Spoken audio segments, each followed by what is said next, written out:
Alrighty, well, welcome to this week's Tokwa Ask Us Anything. As usual, it's been a pretty busy news week. The first item we've got tonight is that Giga Berlin deliveries start on the 22nd of March at 3 o'clock in the afternoon local time. So that's going to be pretty exciting to see that awesome factory starting to do deliveries. Great achievement for Tesla in Germany and very long awaited. Second news item is that the NHTSA, the American National Highway Traffic Safety Administration, has approved the removal of human controls for fully autonomous vehicles. So that basically paves the way to have cars looking like you can see in the screen there in the shot. It means that things like airbags won't have to erupt out of steering wheels anymore. They can just be like the passenger airbags, where they come out the main dash. And the last news item is that Model 3 prices have further risen. So right now, the drive-away price of a standard Model 3 rear-wheel drive has now increased basically in the last couple of weeks by over $4,000. So it's now $70,876 drive away, which is not fantastic news, but it's entirely understandable in these times. And that is the news. I'll just reset very quickly. And we're back to normal programming. So obviously, as I mentioned before we started, after the news, I'd like to do some introductions. So if there's anyone that's new, please do shout out and say hello. Not new, but I picked up my Tesla on Monday and I've got it back from the detail of having all the tinting done. So I'm excited. Fantastic. That's awesome. That's awesome news, Adam. Before we get into those details of the delivery experience, which will take less time for you, will take more time for you to describe than you actually spent there. Is there anyone else that's new that would like to say hello first? I picked up my car on last Wednesday, so I've been in heaven since then. Fantastic. And to follow up your experience in heaven, now you've joined us in Ask Us Anything, which is even better. So congratulations, Norm. Thank you. Anyone else that wants to say hello before we get on to vigorous discussions?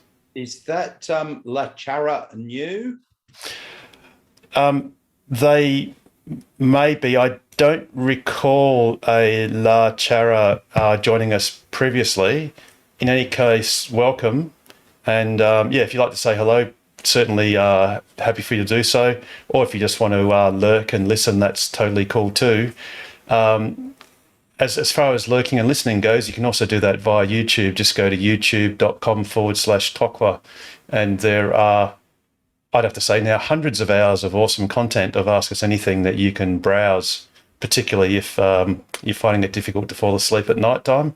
But there's also some very good content. And a great thing is that quite a few of our members have actually watched Ask Us Anything and gotten a fair bit out of it, which is the whole purpose of this thing in the first place. So yeah, La Chera, you're certainly welcome to either say hello now or later. Oh, and also it'd be great at this point of time for anyone watching on YouTube, if you've actually got any questions or comments, please actually write them in the comment section below. That will help us to actually bring these questions for next week. Or if you want to say that, this is an awesome show and you'd like to see more of it, please do. Or if you want to say it sucks, that's okay. We'll get over it pretty quickly. But yeah, do ask any questions or comments in the comment section below. That would be awesome. Now, Adam, tell us about your delivery experience. Well, you weren't kidding when you said you get 7 frames on that 10,000 frames per second. Walked in, they got me to log in on my phone into the account on the browser, clicked a button, walked me straight to the car, said, "We're here if you have a question," and they walked away. So you mean you were about to say, "Well, yes, I do," and then you sort of like looked at them and it's like, "Oh, that's the back of the guy's head." Oh, okay. No, well, the guy that I was dealing with initially when I was doing my test drives, he was the one that actually walked me to the car. So he knew that I'd done fairly extensive research and that I'd already told him that I've been sitting in on a couple of these meetings, and so he knew that I would be okay, and if I had something wrong, that I'd just put up my hand and he'd walk over. Awesome, fantastic. So your delivery experience sounds like it took less time than it took the nurses next door to put a swizzle stick up someone's nose, probably. Yeah, And it was a much more pleasant experience. absolutely. I did Fantastic. still spend about 15 minutes just playing with the setup and everything else, but yeah. Awesome, fantastic. That's awesome. Congratulations. And Norm, you've also had a similar experience, I presume. Yes, very similar, very easy. And we just got in, set the phone keys, and practically drove off. Fantastic. Cool. So which one of you two gentlemen have already been to the Supercharger in Karrinyup? Yep. Excellent. On your Adam, that's great. And as you can tell, that's just so easy in itself. You just plug in and walk away. It's fantastic. Yeah, I did a little bit of driving around. I tried the one out at Joondalup just to have a quick top up, and then I covered about another 200 odd kilometres. And so just before I took it off to the detailer, I ran into Karrinyup at about 6 o'clock in the morning, and there was no one there, which was great. Yes. Yeah, you've got to pick your time in Karrinyup. If it's anything like Christmas time, good luck. But any other time of day or night, it's pretty good. And of course, you can see the live status on your phone app or in your car. Which that reminds me, I think some people have been mentioning that if you look on your phone app, the Margaret River Supercharger doesn't appear. I think that's because Tesla considers it either too far away, or they may only show the 3 nearest superchargers, because it does appear in your phone. I'd have to ask someone who lives, Bustleton way, with how that goes, because that may actually appear. Has anyone got that experience? I updated the phone app, and now I only have the Karrinyup Supercharger. I don't have Williams or Margaret River now. Oh wow! Have you got an iPhone or a Android? iPhone. Oh right, because that's not what mine is doing right now. It's so showing the 3. What is it? 4.7.0 is the app I've got. Yeah, right. Okay, I might just very quickly check that and update it. Although I don't even know if I want to do that, but No. I guess we've all got to do it. I've got Perth North, which is Karrinyup, Eton and Williams. Yep, and you got 4.7 on Android. on the app. The Android app. Yeah, is it 4? Yeah, it's the latest 7. one, because I keep going into Check it the every Google day. Play Store and checking it, and then it says open. So I've got the latest one there. Yeah, maybe it's an iPhone thing. Yeah, I'm just updating mine now just to prove that point, to see if it actually does go away. But Hi team, I'm in Bunbury at the moment, and my app tells me that the Eton Williams, actually it's got 2 for Williams, and it's got the Margaret River one, but it's only a grey dot with it crossed out saying temporary closure. Yeah. Oh right, awesome. So do you have the Karrinyup one then, Andrew? No, I don't. It's just got the nearby charges showing Eton, Margaret River temporary closure, and 2 versions of Williams, so showing the identical information. Mine's just come up with Williams, 3 of 3.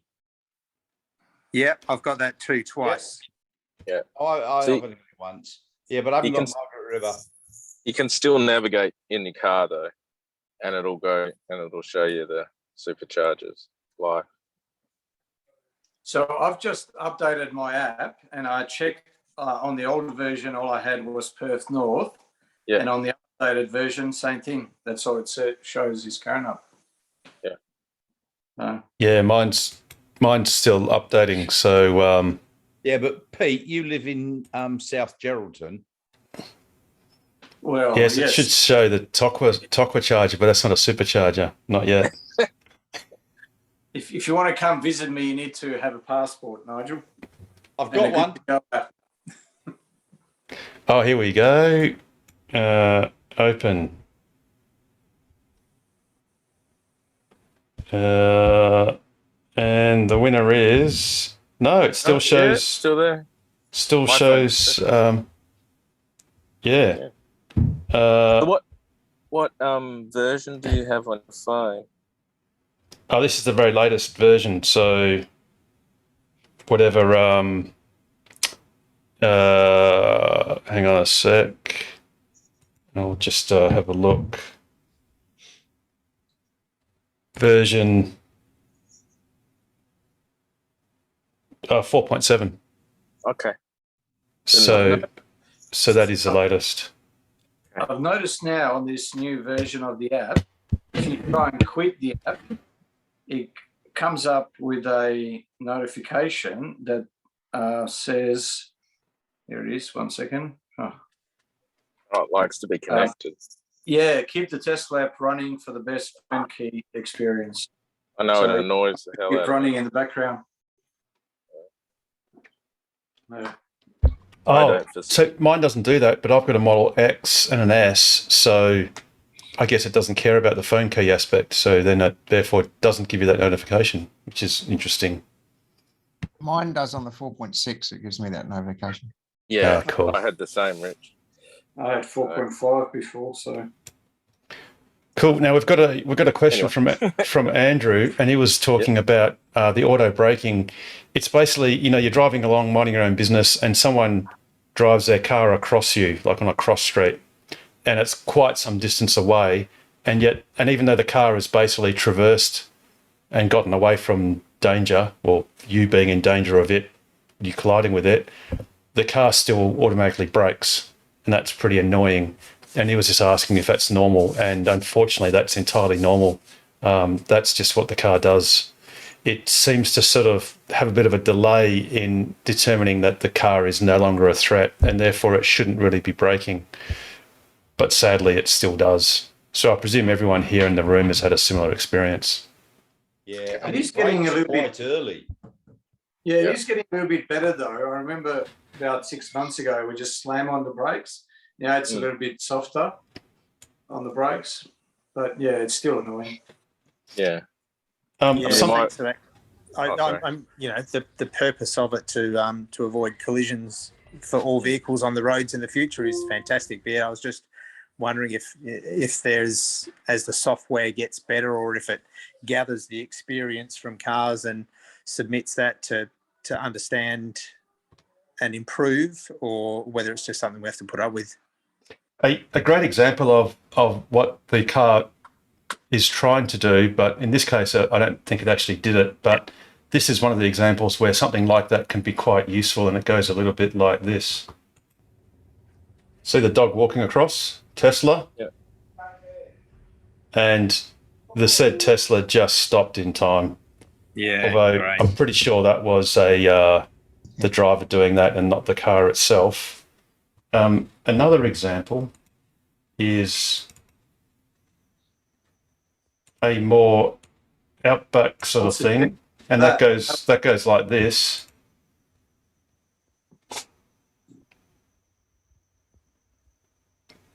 Where it'd be nice if the car stopped as well.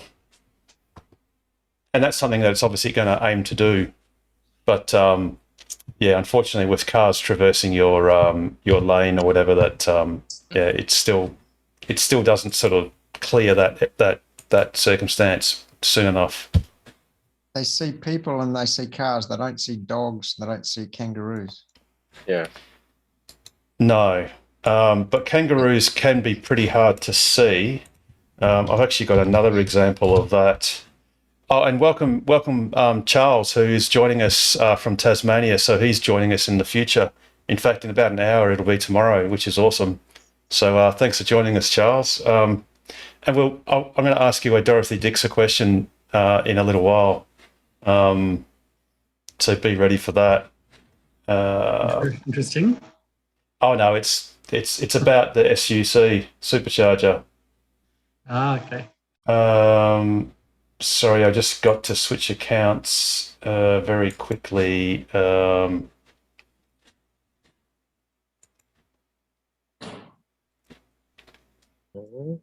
Okay, here we go.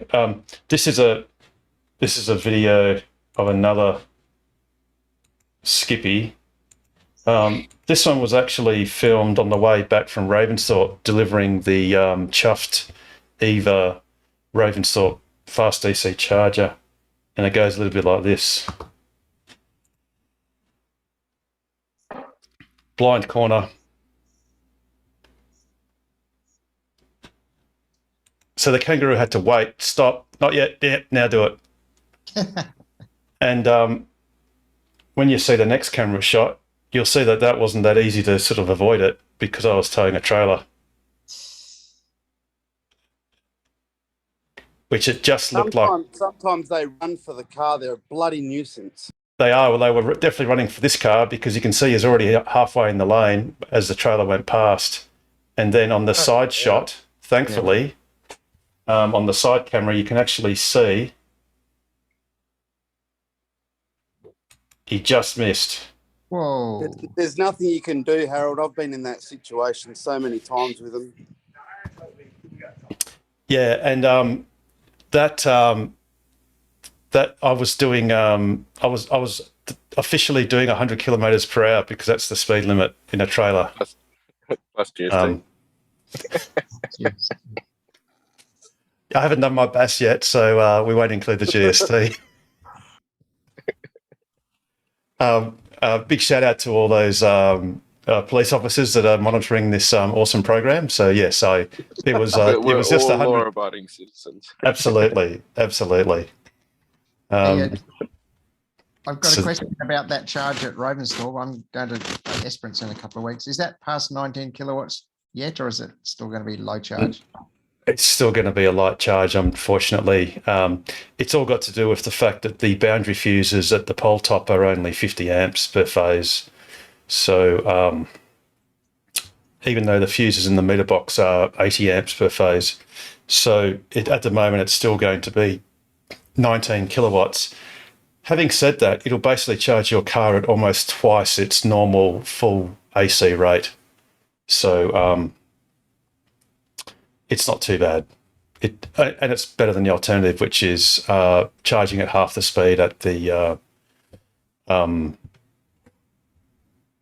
I forget the caravan park. Sorry, the Greenhaven Caravan Park, which is just down the road. I just bring up PlugShare. But the thing is, one great thing about PlugShare is you do get status updates. So you'll be able to see when the actual power levels are up. So yeah, at the moment it's still 19 kilowatts on the ChargeFox network. The alternative is the Greenhaven Caravan Park, which actually has a destination charger and a 3-phase outlet for non-Teslas. Now, that's one thing I was going to ask you, Chuck. You had a very sage comment on PlugShare. I think it was in response to Jason Stanley's tweet about the Margaret River Supercharger. And I mean, you rightly base indicated that it's a bit disappointing that the status of that site seems to be flipping and flopping between online and offline and available and unavailable, particularly since this is a special supercharger location. What makes it special there, Charles? That's it's number 50 for the country. So congrats. WA gets the we call it the benchmark supercharger for that count. So I think So you guys in Tassie got the first V3 supercharger, and we got the first 50th supercharger. that counts, yeah. It's just that it always. I've looked at it several times, and it shows itself as being available with three stalls available. And obviously, if we look at it now, it's basically temporarily unavailable. So we've unfortunately. Yeah, I was actually in a friend's Tesla weekend before last, and I thought I'd do a quick check. So I got on the map and I zoomed and scrolled all the way over to the Western Australia. It had the circle with a line through it. So yeah, to no avail. Because you can only see the status in the car or in the app. So you can't see it from the website or anything like that. So I'm completely blind without a car. So had to make the most of his car while I could. Well, speaking of which, when are you going to get your car, Charles? Maybe 2 to 3 weeks, 4 weeks. Perhaps if I'm unlucky, we'll see. Cool. It's at Port Kembla. Oh, right. Great. Right. Cool. Well, the great thing is, I mean, as you saw with the prices, the base price, the pre-tax price went up $3,000. So, and that's on top of the $1,000 that went up last week. So, and I don't know if anyone's noticed, but the delivery times have actually blown out. The website now says 6 to 9 months. Yeah. And that means that some versions will probably be leaking in towards next year. I think everyone who I know who ordered in November, December said they couldn't have timed it more perfectly as far as pricing and capabilities of the car, because there's the AMD Ryzens and you've got, what else? The lithium ion 12 volts and things like that. So, and yes, battery, of course. So there's been a few. Yeah. So end of last year, prices were going down. They introduced some features, then the prices go up and the wait time goes up. So yeah, I think the guys who ordered in November got theirs less than a month later, and from December onwards, at least 3 months, which is okay. But yeah, very very luckily timed.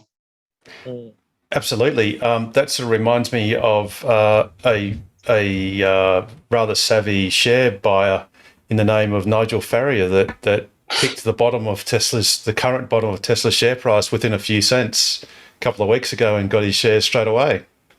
Good job, Nigel. Yeah, it was totally planned like that. Hindsight Harry says it was an awesome move. Absolutely, yeah. So yes, so Chuck, everyone that's ordered a Tesla, and even as recently as Simon Carmen's son the other day, where he basically on the strength of Ask Us Anything, at a whim, ordered a Model 3 and he got it within 3 or 4 days because it was a fallen through order. And I'd say he'd be feeling very happy with himself now, because if you go and order a car today, you're going to be waiting. You'd be lucky if it's a Christmas present, unfortunately. But obviously, as shareholders, we're all very happy that Tesla's demand is far exceeding supply, bearing in mind the supply is still healthy. I think there was a news report that in some places in the US, last week's purchase order book was 4 times its normal rate as a weekly take-up rate. So it just goes to show, people are finally seeing that EVs are where they've got to be, and they're just buying them by the truckload. Well, it's like in our own state, it's like double the amount of people ordering because the petrol price is going up. So a little birdie said. Yes, and unfortunately they're wisely moving into an EV, but it's going to be a long-term solution to a relatively short-term problem at the moment. But still, I mean, they're going to take the leap and they're going to get one. And obviously Harry and the team will do their best to get them their cars as quickly as humanly possible. Obviously the deliveries of Model Y commencing in Germany is a great thing. Texas will probably do that on the 8th of April, 7th of April. 7th, yeah. And that'll be a great thing. There was some news that I think there is a new Model Y version that's been approved by one of the regulators in the States as a new type of Model Y, which is probably the 4680 version. So yeah, that's a great thing. We obviously just want Model Ys in Australia, and at the moment, my little checker, even though I'll reload it. Oh, sorry, that didn't share. I'll just reload it. And no, it's not found. So Model Ys aren't available for order yet. We've got another question in the chat, and that is there a way to turn on cruise control without autopilot? And the answer to that is absolutely yes. So in a Model 3, you basically do a single tap down on your stalk, and that will engage traffic-aware cruise control. Is there actually another way to do that? Can you just tap on the screen where the actual speed is, or do you have to use your stalk? You have to use your store. Okay, so it's your right-hand stalk. You just do a complete click down, a single click down. That'll give you traffic-aware cruise control, and then of course, if you want autopilot, you do a double click down, sort of in quick succession. Yep. But you can use them independently. Oh, sorry. You get chimes for each time now as well. So if you do your traffic aware, it does one bing, and if you do autopilot, it does two. And then if you flick out of autopilot and you're still in traffic, it'll do a bing. So then that way you'll know where You can turn that off. You can turn that off though. Oh, in the really? settings. Oh, no, definitely have it on. I turned mine off. How many times I've done that? So. Yeah, you've got to be careful of situational awareness. I think the biggest risk with any of these cars is if you think that it's in autopilot and it's not, because then you may just let go of the steering wheel and the car will very slowly and very gently drift across the road to either the curb or something else. So that's one of the biggest. I heard about it. I read it in the paper. You were driving with me one day, were you? And who has to put the turn indicator on, thinking they're in a European car, and turn it into cruise control instead of turning right? Yeah. Big shock, yes. When it accelerates. Yes, absolutely. Absolutely. Alrighty, so has anyone else got any questions or comments about any news? We have got a couple of other items on the way, but what about the Starlink IPO? Oh, when's that gonna? I haven't heard that.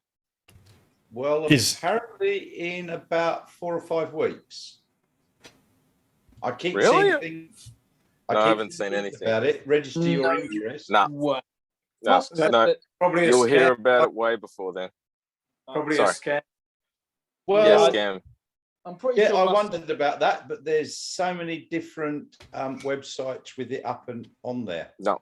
I'm sure that he said that he wouldn't even consider it until there was a million-person colony on Mars.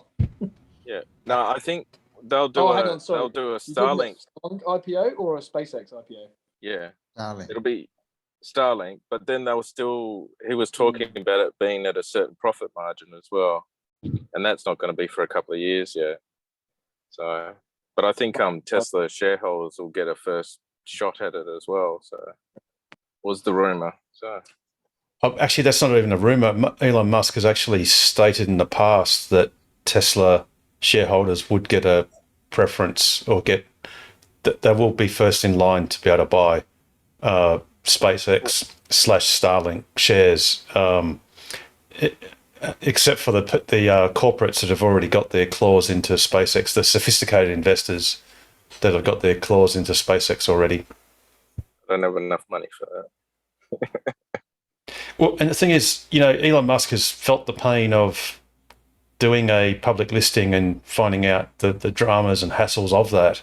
The only way a Starlink, if it was just a Starlink listing IPO, would be if he thought that he could pull forward more funds now than he could basically earn organically as earnings. And I don't know if, SpaceX has got no shortage of investors, sophisticated investors. So unless they had some sort of massive cash flow crisis, it would just make more sense for Starlink to just continue to grow organically. And once your satellites are up, you're pretty profitable, Although, of course, as we know, there is a burn rate of satellites because they are only intended to be up there for a few years, and you therefore have to replenish them, regularly.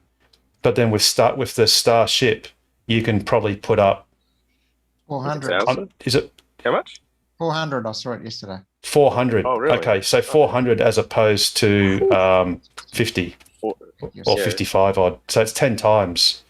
Yeah, right. So It's been interesting lately because they used to do 60 and now it's like 48, 50 satellites. So I wonder with the new phase arrays and stuff if it's too heavy or something. they are heavier, and they also learned from their but their bad luck with that solar flare, which slightly heated the atmosphere more than expected, and therefore had more drag, and they lost the whole batch, or whether it was the entire batch or the vast majority of a batch of satellites. Yeah, yep.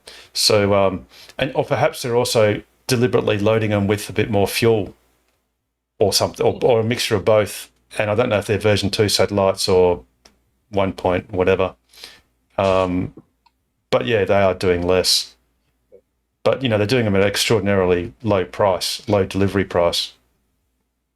Yeah. Cool. So no, Nigel, I haven't heard of an IPO. Sorry, I've been looking. Yeah, look, I've just seen it on so many different sites, and I'm thinking, is this real? So that's why I asked. Yeah. And that's a fair call too, because But yeah, good on you, Nige. Yeah. A lot of us are desperately interested. One of the things I'm interested in finding out is, I own my Tesla shares through one of the big 4 banks' share trading accounts, but that means I don't actually have them in my name. Like I don't ever get voting papers or any of that sort of stuff, because it's basically held in trust as a pool. And I guess the question is, would I still be given an allocation if I wanted to partake in an IPO with either SpaceX or Starlink? And that's sort of an interesting question. Or do I have to bother to go and get a real stockbroker and actually do the paperwork to transfer it through the US Securities and Exchange Commission paperwork? So I don't know the answer to that, but that's obviously something you'd want to have answered before you thought that SpaceX or Starlink were going to do an IPO. If you wanted to invest in those awesome companies, and obviously that's not personal advice or anything. That's just everyone's own opinion as to whether if it's a good idea or not. Harold, on that, I just wanted to ask if you would mind, because I was thinking of doing the same thing with ComSec, just because I'm a Commonwealth Bank member. Yep. It just seems the easiest, and I don't mind for the $30 I think transaction fee that you'd have to pay for every trade that you make. And I'm just a bit gutted because I missed out on the 14th on the Monday when prices went down to, I think it was like 760. Like it was another Nigel day to get in, and I've just been having trouble with my ComSec account actually. But I didn't know that they don't put them in your name. So when it does come through on your thing, it's registered under a trust under CommBank under the ComSec trading name. Is that correct? I believe. I've got mine through ComSec International. So hang on, just so Nigel first, then Pete. So it's the international platform for so hang on. because they don't trade. Like for Australian stock shares is a different platform, and then you have to open up the international share trading account with them to get like shares obviously off the NASDAQ and New York Stock Exchange and all that. I didn't realise. Yeah, so go, Nigel. You going to say something? Yeah, as I said, I've got them through my international ComSec account, and I go into that and I can look at the. I've got Apple shares and Tesla shares and so on, and they're in my name. Yeah, I'm the same. Okay. Go, Pete. So go, Pete. Yeah, they only appear in your name on the ComSec platform, but they're not actually in your name on the Tesla or Apple share register. So on the share registry, that would come up under the custodian or the nominee or whoever it is that actually holds the physical shares. So so it's a bit like having cash in a bank. Yes, it's yours, but you know, if you wanted to, if you got 100 grand in the bank and you wanted to go and grab it tomorrow, you can't. So it's, yeah, it's still an IOU, but it's a bad explanation. So they're your shares held by someone else in trust. Which means that Tesla aren't aware of you, the individual, as being one of their shareholders. So they have no record. So you know, if you've got, as most of us would, have some Australian shares through ComSec or NABSec or ANZ Securities or whatever, anyone that's got Australian shares through those share platforms, you get letters from Galaxy Resources, etc., for voting for annual general meetings. Well, of course, we get none of that correspondence for Tesla, because as far as Tesla's concerned, we as individuals don't exist on their registry. We are just a sub-entry in the ComSec International, ANZ International shareholding brokerage that Pete was describing. So therefore, I guess, so that means we can never participate in voting. Tesla can't send us communication. SpaceX couldn't send us communication as far as an IPO. But I guess my question is, presumably the big banks' share accounts, they would be entitled to an allocation of, say, SpaceX. And the question is, could we then participate as you could call it, second parties in that distribution? Or do we have to go to the effort of actually going to a full service broker and filling out the paperwork so that we actually have, and as one of my mates has actually done this, he has Tesla shares in his name on their registry. So he can participate in voting and all that sort of stuff. It's just that he can't dispose of his shares quite as quickly as we can, because he has to go through his broker. And of course, his broker is an Australian company where, you know, orders take a bit longer to process. Well, you know, a bit more messing around. I wonder, because I vote and I'm through ComSec, but I wonder, my first lot of shares, I actually rang Commonwealth Bank and actually got them to, money was in my account. I just said, you know, I want these shares. The ComSec International's taking too long.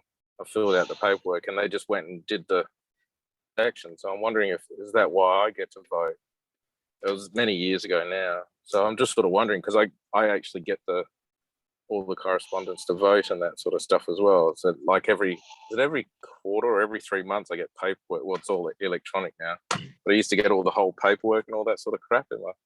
I still get some communication from one or two companies in America via email on voting or something. I don't know if it's Tesla or not. I don't think I've seen theirs, but I've got half a dozen different shares in America, and I do remember getting some sort of communication from them. Yeah. So I don't know if it's different. Some weren't on the NASDAQ. Some were on the other, the New York Stock Exchange or something, and I had to phone ComSec to go and buy them for me. Can't do it on the website.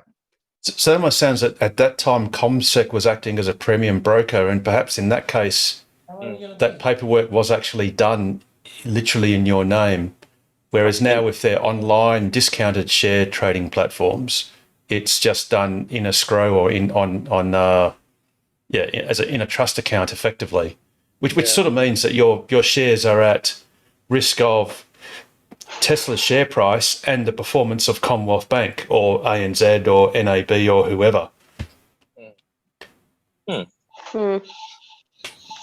So I take it nobody has like the Premier Banking or Premier Trading account. Yes. Yeah, no, I've got I've got one with NAB, and it's the Premo one where you get all the services.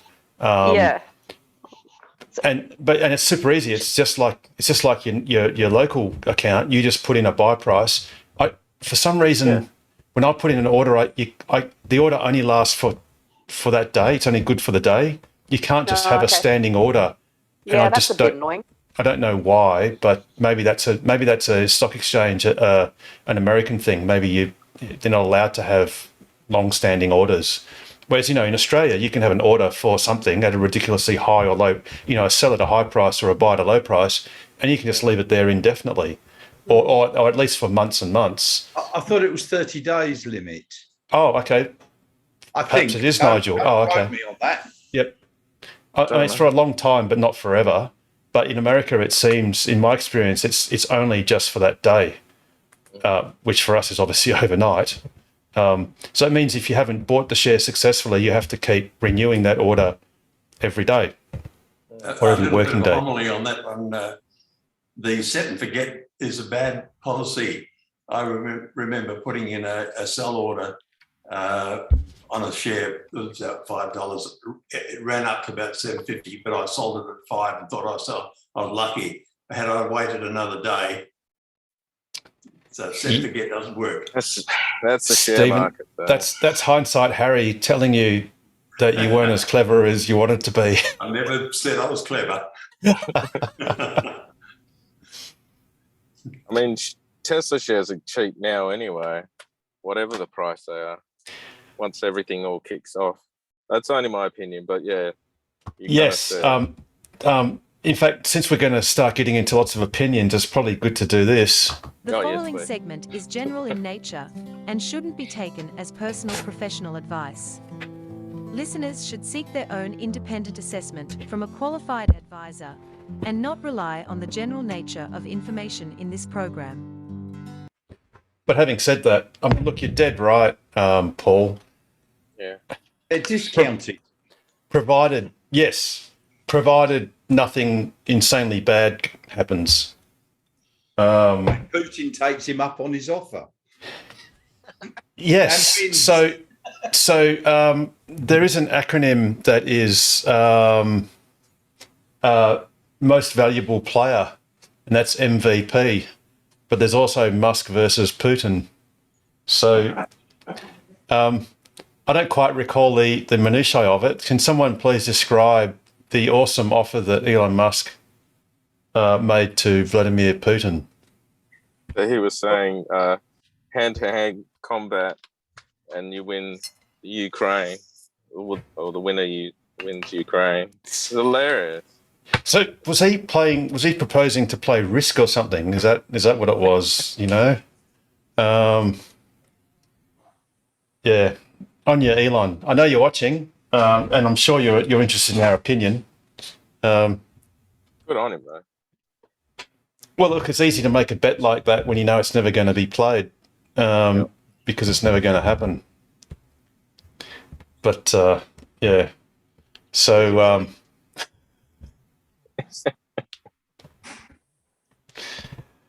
cool. All right. So, have we got anything else? Oh, someone's going to the Eaton Supercharger. Awesome. No worries, Andrew. We will catch you up on, well, you'll catch us on YouTube. I certainly don't subject myself to it, but it is actually good content. Anyone else got any other questions or comments? Actually, I'm sure there's other stuff. I'm here. I've arrived. Oh, sorry. Yes. So in case anyone's not aware, Alex is in the building. So salutations to you, Alex, in the depths of Mandurah. Glad you survived the night. The only late one. Jared turned up late as well. Yes. I gave him shit already. Yeah. I don't know. See, this guy, he used to be a stayer. He used to be the first. He used to be the first on the screen and the last to leave it. Now he's sort of like the last in and first out. So, Yeah. oh well, things change. It's okay. Only for a short period. That's okay. You're all forgiven. There's only one or two of us where participation in this venture is mandatory, and for everyone else, it's fortunately currently optional, unless we become benevolent dictators, and then you'll all have to watch it 24/7. Has anyone got any other questions or comments before I dredge up some more news? That new one, La Chara, he's just put in chat. He doesn't have good internet, and he's going to be asking his question on chat, but he hasn't done it yet. Okay. Oh, great. Yes, no worries. Yeah.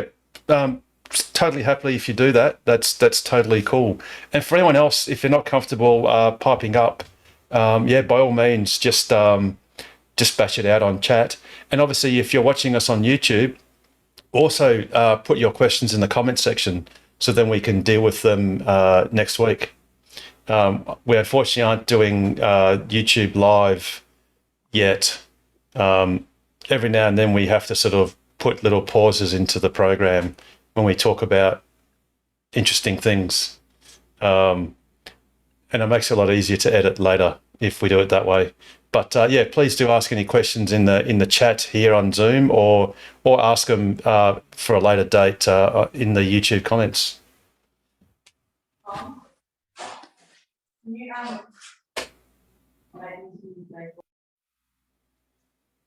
Sorry, was someone asking in a trouble?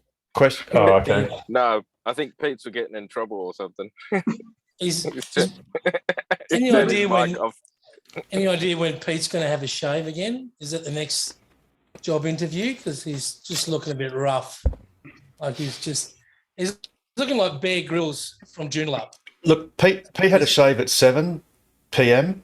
and you know, we can't have him having shaves hourly. I mean, that's just a bit too arduous. I looked like Stephen and Harold an hour ago. Yeah. you should see my back. No one's ever seen your back. Okay, I think I'm gonna have to segue that to let's see. People stretch their backs, which is a good thing to do, but sometimes there's a thing called the Tesla stretch, and it goes a little bit like this. We had What a segue. we had a poll on Facebook. Richard is why I get paid why I don't get paid the big bucks.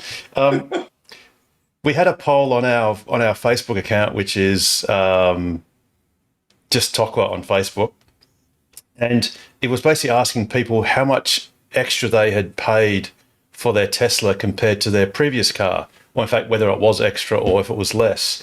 And the actual categories were if you'd paid more than $30,000 extra for your Tesla, between $15,000 and $30,000, up to $15,000, and if your car had actually cost less, your Tesla had cost less than your previous car.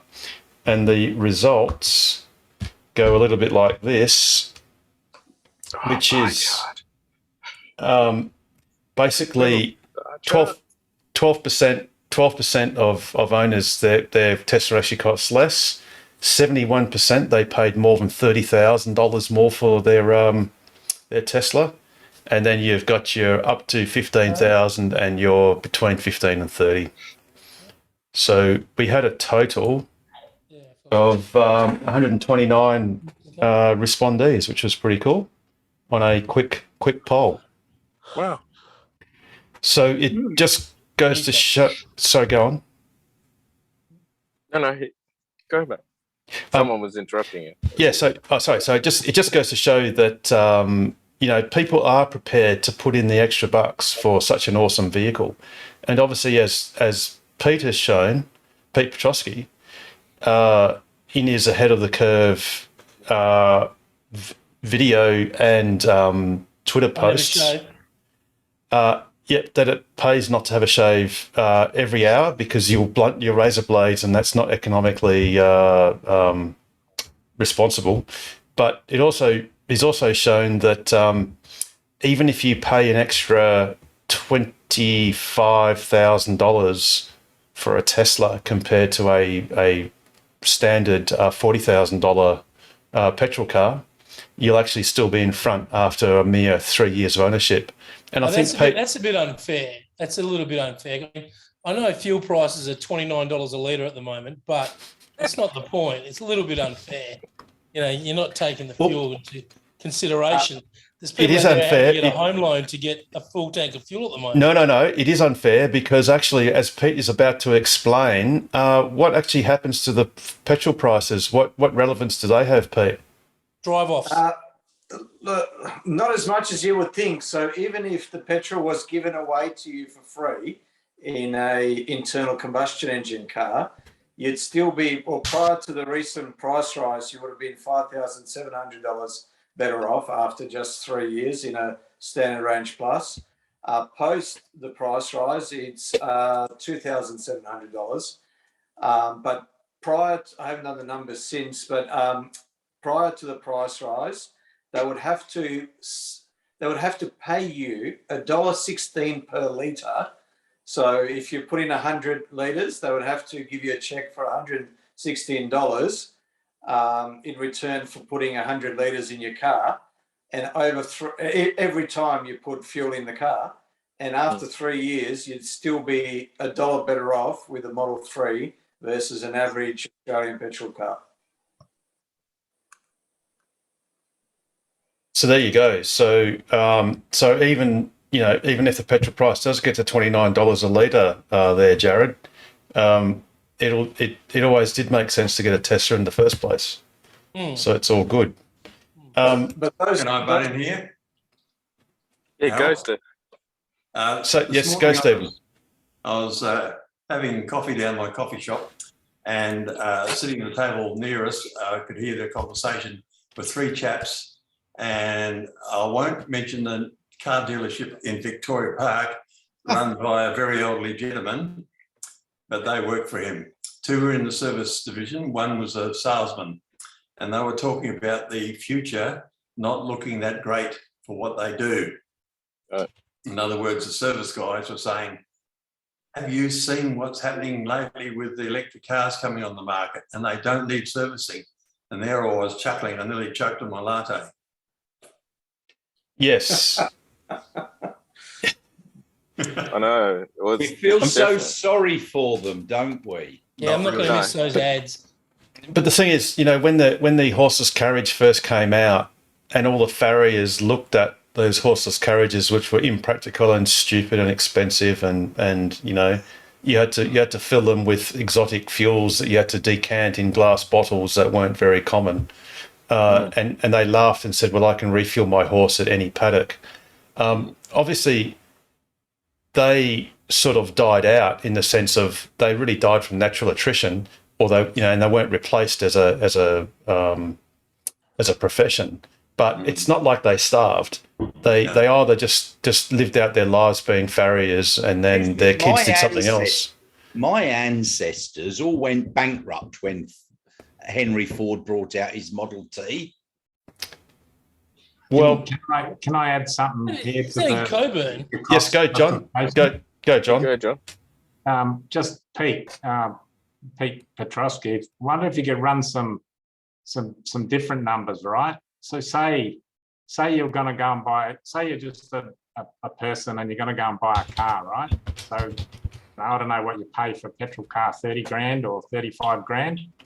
Say 41 for an average petrol car in Australia. All right, say you're going to go, I don't know, last new car I bought was a Commodore. I can't even remember what I paid for it, right? But probably wasn't 40 grand. But say you're going to buy a car and it's 40 grand, okay? And then, for example, you actually want an electric car. Why? Whatever the reason is, environment, cool car, love it, all the rest of it, right? So actually, your Tesla costs 40 grand when you do the calculations on economy and everything. So you can buy an electric for 40 grand and a petrol car for 40 grand. And the rest you pay for your Tesla, say you pay 100 grand for Model 3 Performance, whatever, you just pay that because you want it.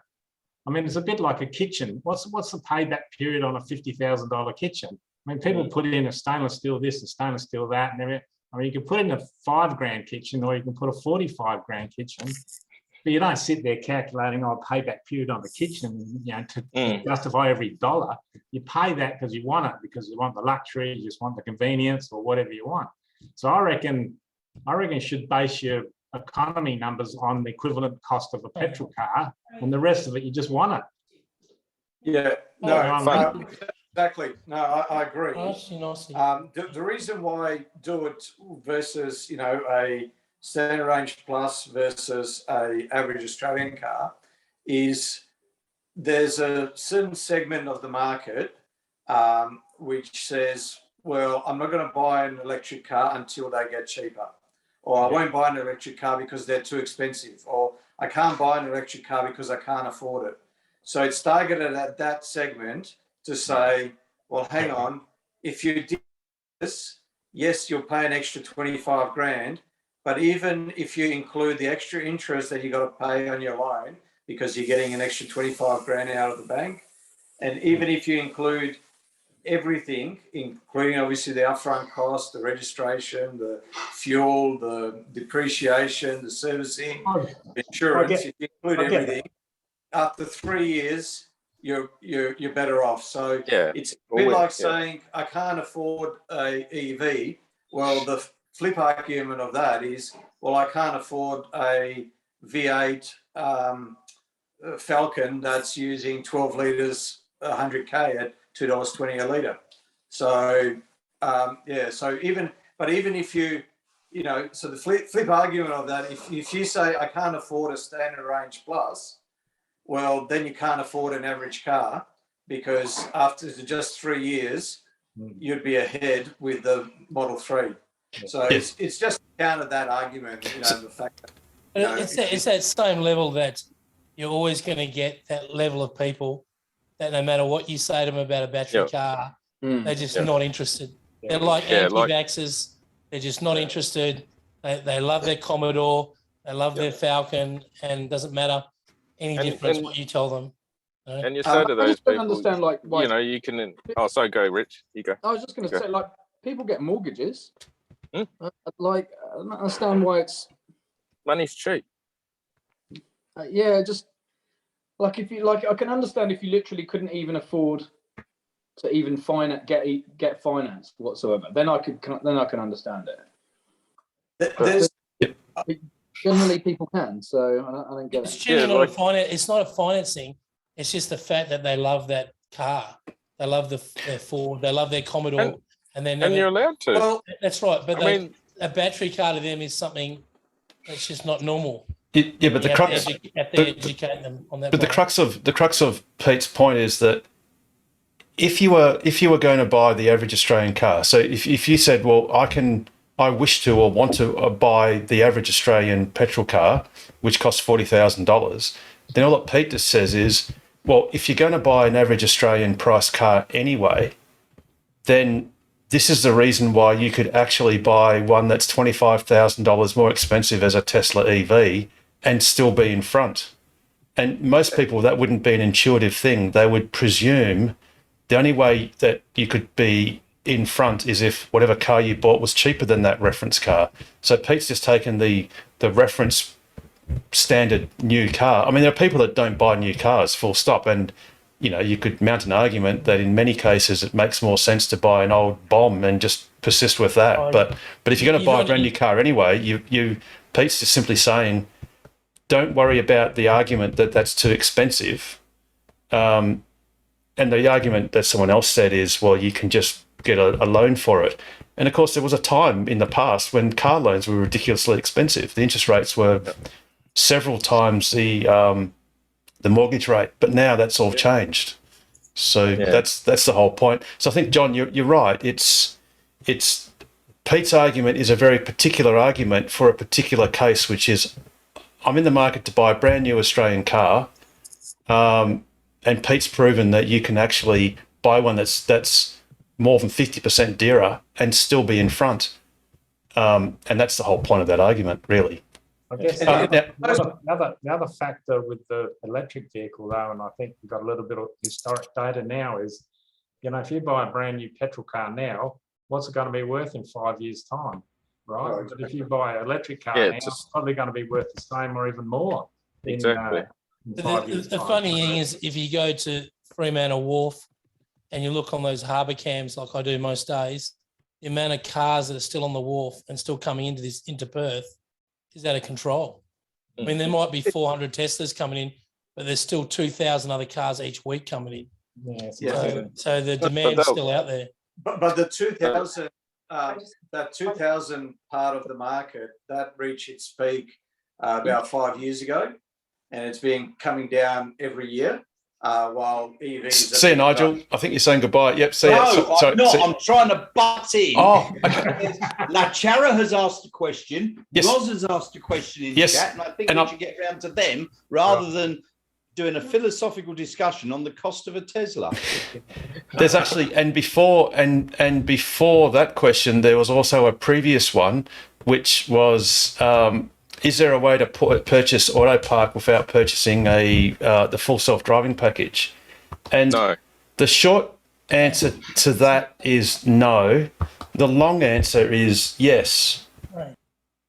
because if we Oh, go in to Europe, if we go to one of the European sites, they actually do have enhanced autopilot for €3,800, and they have full self-driving for 7,500. So you can see that the actual price differential is about 50%.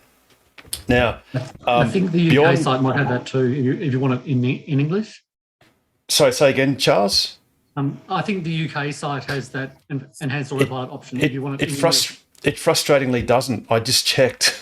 Oh no. I was messing around, and it seems to have disappeared, or at least when I looked. But Bjorn Nyland has done a video where he is showing, because he's purchased a grey imported Tesla via Hong Kong into Thailand, and he actually showed on his app, and I think he actually paid for full self. Might have been enhanced autopilot with his Norwegian account. So if you happen to have euros handy, so in other words, the cost, you weren't going to get hammered on a transaction fee, you could try the experiment. And I dare say that the worst thing that could happen is that Tesla just returns your money.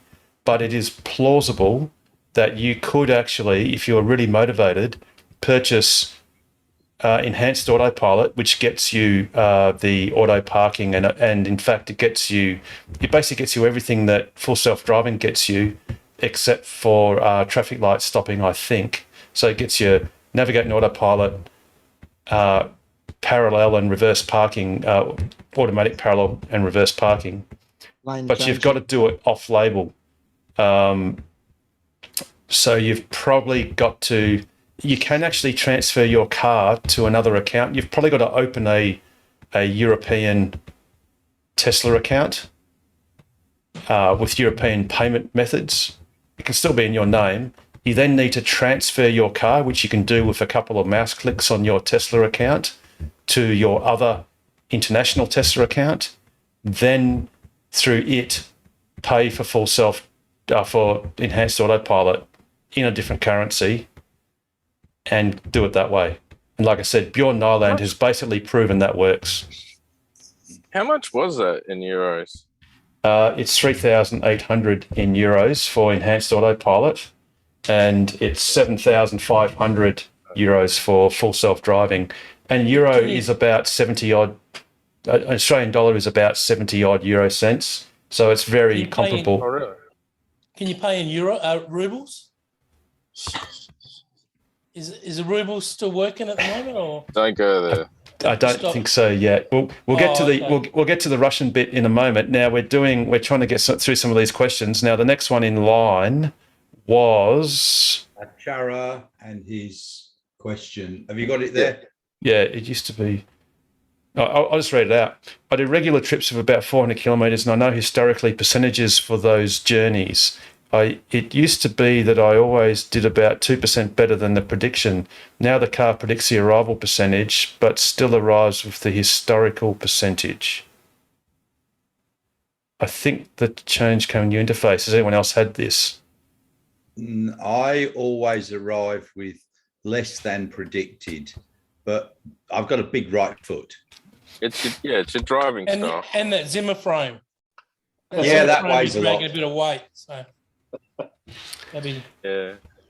Now, and this gets to a comment that Charles made, very sage one. This was about investments, and he basically said that if you buy a $2,000 couch instead of a $1,000 couch, no one ever asks what is the payback period on that, which is entirely true. Just buy a $1,000 couch, people, because the total cost of ownership. But hey, it's nice. It's nice to have the extra $1,000 caressing your buttocks. You could always go to the salvos and buy one for 100. Look, Can you buy a couch in Tasmania? And you could buy a Yeah, couch for 100,000 if you wanted to. And look, you know, if that gives you the value, you know, that you're looking for, well, it's well worthwhile. And who cares about the payback period? But I was going to say before, it's a bit like it's someone that, you know, I've heard this so many times. Yes, I'd love to get an electric car, but I'm buying the average Australian car because I can't afford the electric car. So it's for those people that would love to get one, and then you show them that after 3 years you'll actually be ahead and you can afford it. It sort of opens their eyes and they start looking into it. There's also two ways that people approach it. So one is, you know, they're very interested in the features, and then they learn a little bit more about it, They go down the rabbit hole, and then they fall in love with it. They take a drive, what have you, and then they stretch themselves as per that. And that's what most of us have done. That's how most of us have got here, hence that survey. Or there's those people that will go down that rabbit hole and they'll look at everything except the economics, and then they'll go, oh, I can't look at this anymore because I'm just torturing myself. I can't afford this, or, you know, maybe I'll do it in 5 years' time. So it's to help those people get across the line. And then there's the other sort of side of the coin where people just will go, oh, I don't want to, you know, I've got a guy, where my kids play sport, one of the parents, he said this to me. I offered to take him for a drive, and he loves, you know, fast cars. He loves this. And he's like, no. I don't want to go into it. When I decide I want to buy a Tesla, I'll let you know, but I don't want to take a drive. And when I talk to him about Tesla, he's like, no, I don't want to hear it. And that's because he thinks he can't afford one. And he just doesn't want to get caught up in it, only to find that he's just been torturing himself because, you know, he can't afford one. So, you know, when you tell them, oh, you actually can afford one, if you can afford you can afford a standard range plus, that can really open their eyes. So have we answered normally his when I've done question? Did we ever answer Lachara's question before we went back was the onto the question? investing thing? Oh, I thought we did. Lachara. Right. So it just, so has anyone else had experience whereby it's, well, I think the problem is you said 2% better than a prediction. 2% is not a big difference, to be honest. Wind directions can make a big, the wind direction. Is the car new? Maybe it's still learning his driving style as well. But like Harold said, 2%. But it's bugger all. Like, you don't worry about it. You just drive the car. 2% still a lot. I mean, a lot of us would like 2% a little bit more.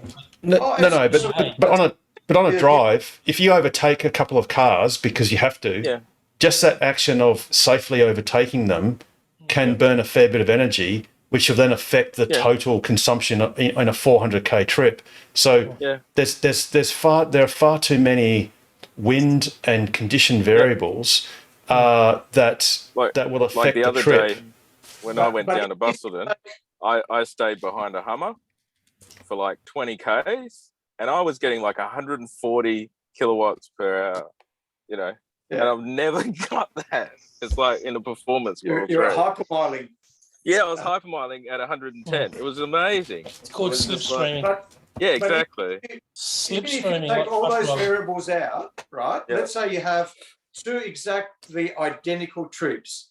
So the exact same, and you're overtaking the exact same cars in exactly the same ways. In fact, even if your car never leaves the driveway, just the difference of whether you're looking at it at 7 o'clock in the morning or 1 p.m. in the afternoon will give you the 2% difference just because of the temperature change. Well, it's your tire pressure as well. Yeah, I mean, there's so many factors. There's like 20 or 30 variables. But I mean, all our cars can get 400k, so you just go for the drive.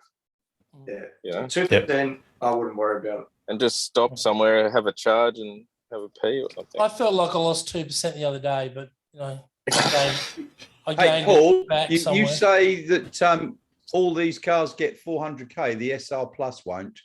Why not? No. The new Nissan Leaf gets 400 millimeters. No. yeah. Now, hang on. So we've got a question from Roz, which is. Sorry. Yeah. Go. So you're driving, and the speed limit is 100, and that's what the car knows it is, and then you've got roadworks or whatever reason, and the speed limit changes to 80 k's an hour. Then how do you actually get Autopilot or TAC to change that speed? So Roz, what you do is, I'm pretty sure it's the right scroll wheel, or is it left scroll wheel? Right. The right-hand scroll wheel. But you talk to it. You just dial down. So you roll your thumb over the scroll wheel. I think really? it's downwards, and that will slow the speed down. Is it 5k notches, or is it 1k notch, or if you do a double notch? It'll do 1k, but if you flick it hard, it'll do 5k's. Or you can touch the what do you call it? The speed limit, and the car will automatically adjust. Or hold your stalk all the way down, and that'll automatically adjust as well. Well, I had no idea you could do that. Thank you. That's really useful. Paul knows he's Don't worry. So just to repeat that. So if you do a single, I use my stalk all the time. Yes. He's always using his stalk. Always fiddling with his stalk. Always fiddling with his stalk, which is good, as long as he's doing it safely. Sorry. So in a safe environment.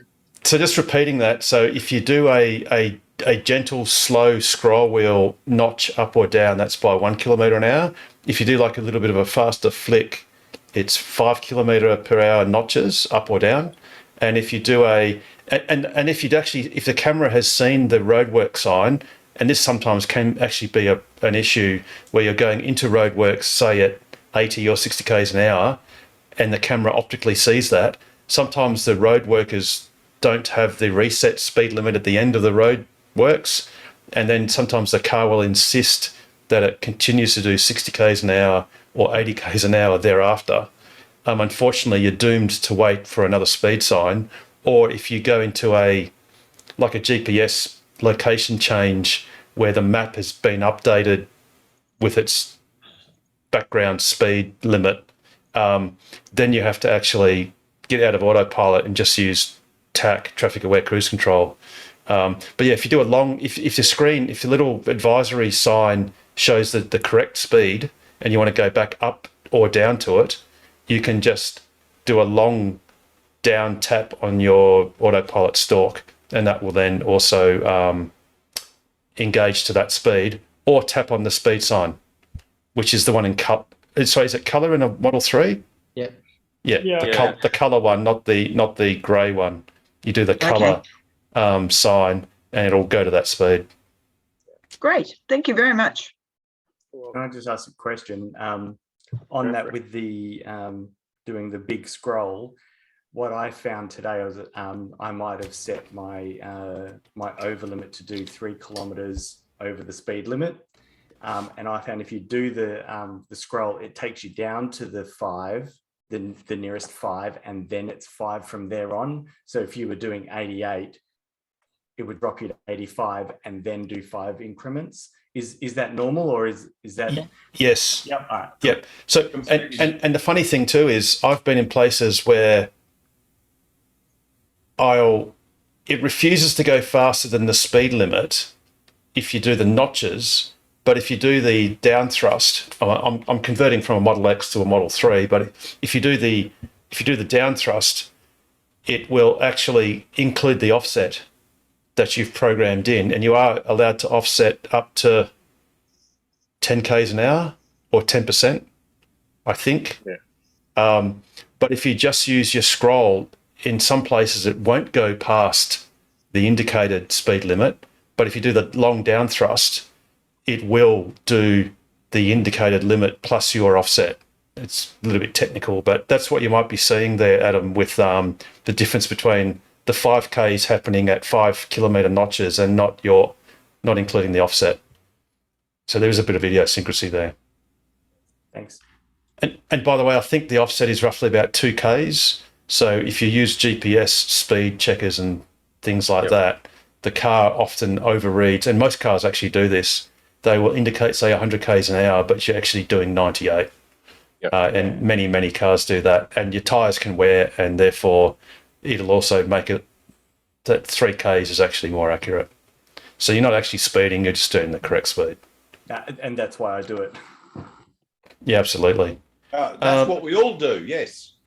Yes, Mr. Policeman watching at headquarters after the event. Now something I forgot to do, and I do recall not doing this last week, was reminding people about the Synergy EV tariff. So please do Google Synergy EV tariff, particularly if you're watching this YouTube show for the first time. It basically means that between 11 p.m. and 4 a.m. your entire house gets approximately a 30% discount on the power consumed during those hours. It's also compatible if you have solar. So, and the great thing is there's no sting in the tail as far as having a surcharge during any other hours of the day.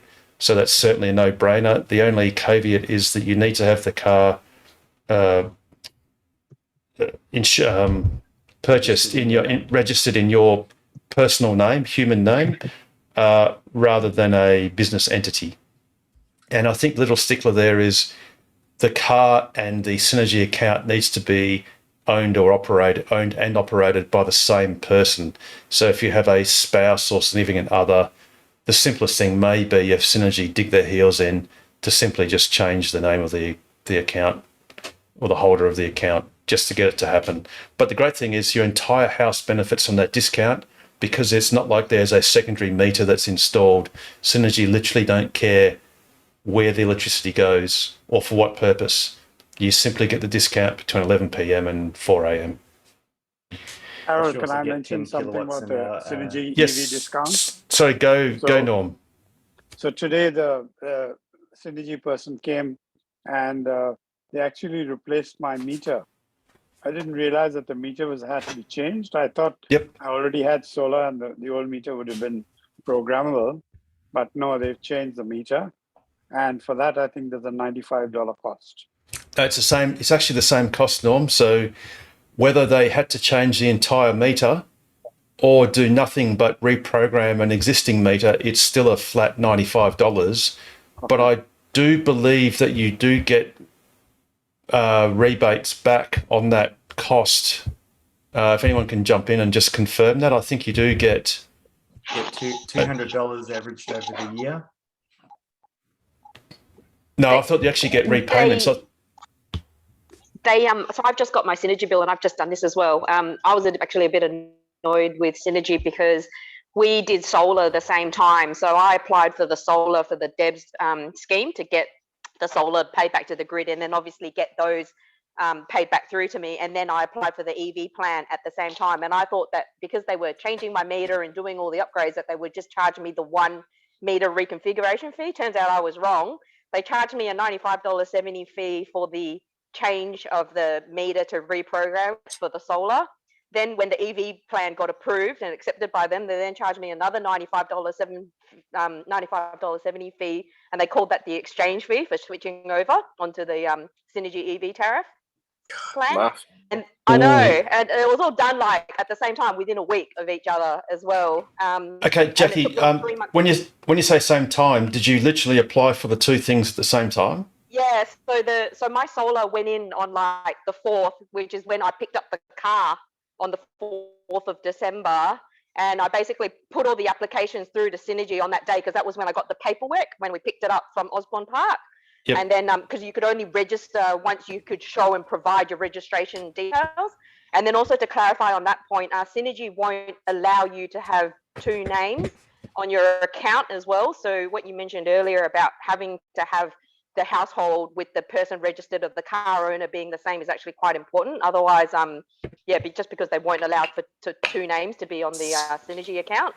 But so I got slogged, those fees. And then I believe there is also a difference in the Synergy EV plan that's being offered now, where there is actually no like $200 incentive or repayment that earlier people were getting. We just get a up to a kilometer, so it's a like kilowatt free travel thing for like 10 or 12 units that equates to some calculation that they've worked out of how much you would be charged to receive basically free 60 kilometers worth of travel.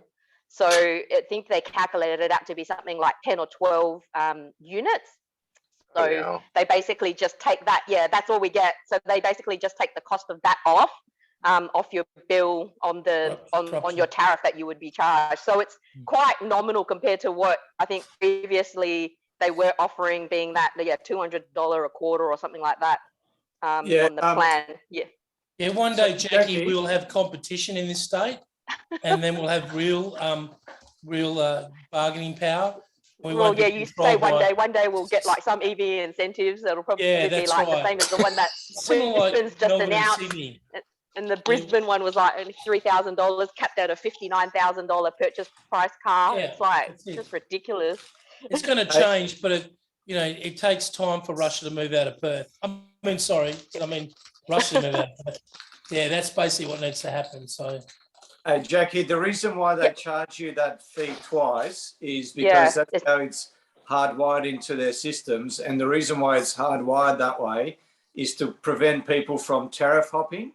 So there's various tariffs and there's various smart energy tariffs. And there's a lot of tariffs that Synergy, they don't offer them anymore, but they're legacy tariffs that are still being grandfathered for previous. So I've got a tariff that hasn't been available for 5 or 6 years now, but that's a tariff from 10 years ago.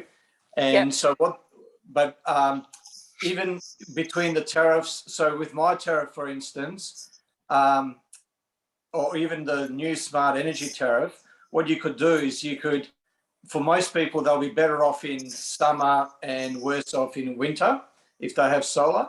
So what you could do is you could hop between the EV tariff, let's say, and the smart energy tariff, and depending on the time of year.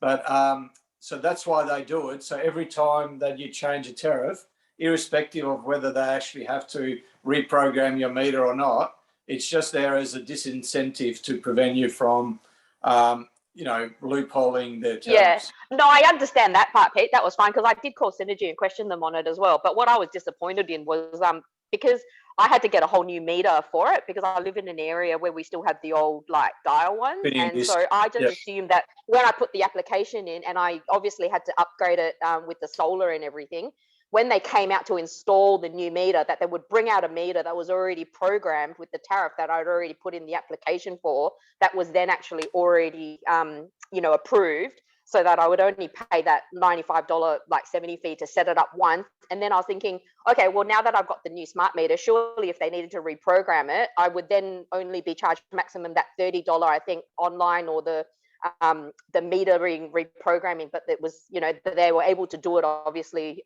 through their system electronically rather than, get slogged that full 97, 95, 50 or whatever it was as well. So that was the only thing that I was a bit disappointed in. I completely agree with you. There's no way you should have had to pay that twice.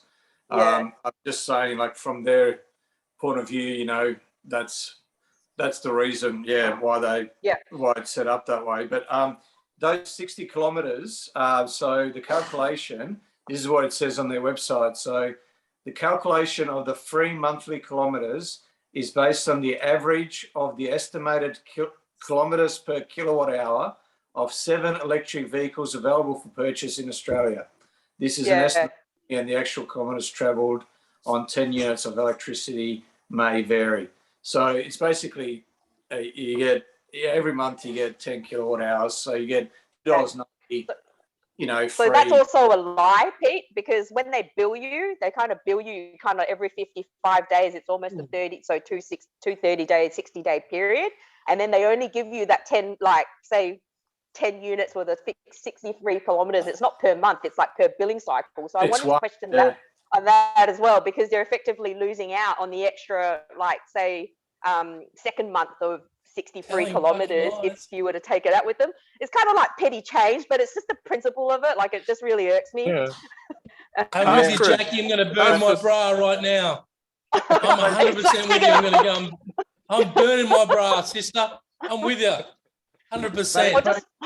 I'll just like take you with me to the CNG headquarters, Jared, and then like we could protest on their door. But Jackie, you should, if it bothers you enough, you should ring them and tell them off, because it actually says on their website, receive 60 free kilometres per month.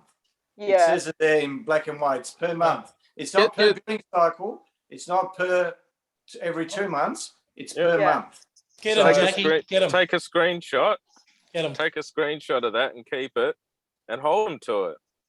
As soon as I complain, they'll like update it on their website and change it, and then no one else will be like none the wiser. What you do is you ring up 10 years later and you say you Nigel in their warehouse, in their you would have invested in Tesla shares in their well, and don't forget, you can also go to archive.org. So all of these websites are captured regularly, certainly monthly, and sometimes the interval is more often than that. So you can actually look at archive.org, put in that web page and search, and you'll be able to see all the different versions of it through time. So that can be very good for seeing what actually was the case. Yeah. And you can also monitor the Crime Commission to see if there's any new directors been registered. See what they're. Right. So we'll just wait for the police force who are all listening to like pipe in, right? Exactly. Now we've got another question. This is from Roz. It was that about a week ago she'd changed the charge level of her car to 100% when it was set at. Sorry. No, her car actually changed itself to charge up to 100% rather than the 80 that she had set. And the question was why. So Roz, is your car a standard range plus or standard range Model 3? Yeah, it's a standard range plus Model 3. Yeah. Okay, so you would customarily charge it to 80%, and it's just decided on its own bat to change itself up to 100%. Yes. I wonder if that's actually a software feature, because I thought I'd read somewhere recently that the car does want to charge to 100% every now and then because it's good for its battery management system to properly calibrate. You see, the lithium iron phosphate batteries that you've got in your car are actually historically devilishly difficult to work out what their state of charge actually is, because the voltage between a fully charged cell and an empty cell, the difference is very little. Your battery pack will vary between sort of 350 volts and 345 or something. It's ridiculously short sort of difference. So it's actually an extraordinarily challenging thing to work out what's in your battery, or for the car to do that. And one of the things that helps it is if it gets charged to 100%, so it can recalibrate all its measurements. So I wonder if Tesla's actually put in a feature in its software that will force, because most people, and to be honest, with your car, it is perfectly safe, appropriate, and healthy to charge it to 100% all day, every day, regardless. So by all means, feel free just to let that slider stay at 100% and just forget about it forever. That's not the case if you have an NCA battery, the nickel, cobalt, aluminium batteries, which are the long-range versions of the Model 3, including performance, or the non-Shanghai built. Basically, most of the chrome door handle Model 3s, those or not. Huh? Sorry? That's you, Paul, isn't it? Yeah. Yeah. That's why I'm saying classic Model 3. Yeah, so let's call it classic, or passe Model 3s. If you actually, it would have been the opposite. If Paul militantly puts his slider up to 100%, after a couple of charging sessions, the car will actually put a notice that says that continuing to charge the battery at 100% will cause premature aging and damage. Wow. Do you want to set the charge limit to a safer value? And you'll say yes or no. Now, you can militantly insist on wrecking your battery if that's what you really want to do. But But yeah, so Ros, I just wonder whether perhaps your car was deliberately setting it up to 100% so it could properly calibrate itself. I wonder that too. Which Right, is actually that a is good interesting. thing. Yeah, so it'll assist in maintaining its accuracy. And like I said, look, unless you've got some philosophical reason for short charging it, there is absolutely zero safety concerns, as in for lifetime of the battery, in your car whatsoever. So by all Good. Well, I'll means, change it to 100. Yeah. yeah, That's right. and the awesome thing about that means that you've got a car it's a great price, but you've also using the full extent of your battery all day, every day, or the full potential of it, as opposed to the long range cars, which, yes, they've got longer range, but to get the longest part of that range, you've got to do something sporadically, which is charge it to 100%. Right. Okay. So in the end, it's actually a good thing.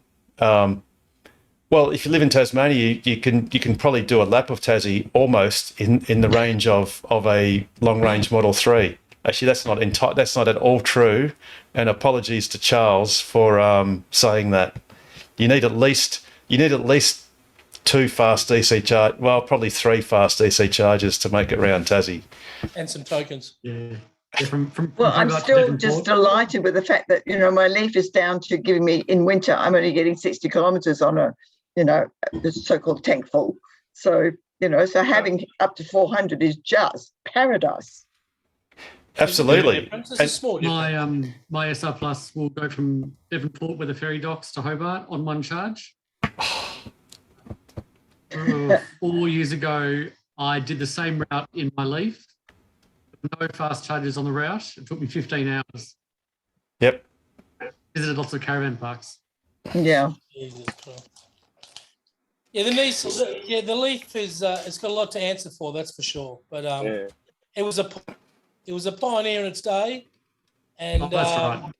when the new model comes out, we'll do the same range. Well, I love my old car. They've actually listened. This is a sign a deal with Ryobi, and the new range is going to be amazing.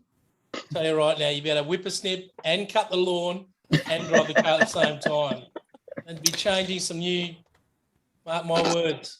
Well, I think since we've been talking about Nissan Leafs, well, I've got another audio grab, but in order to make it make any sense, we've also got to mention the word Grimes, and I guess this is good segue. That's right.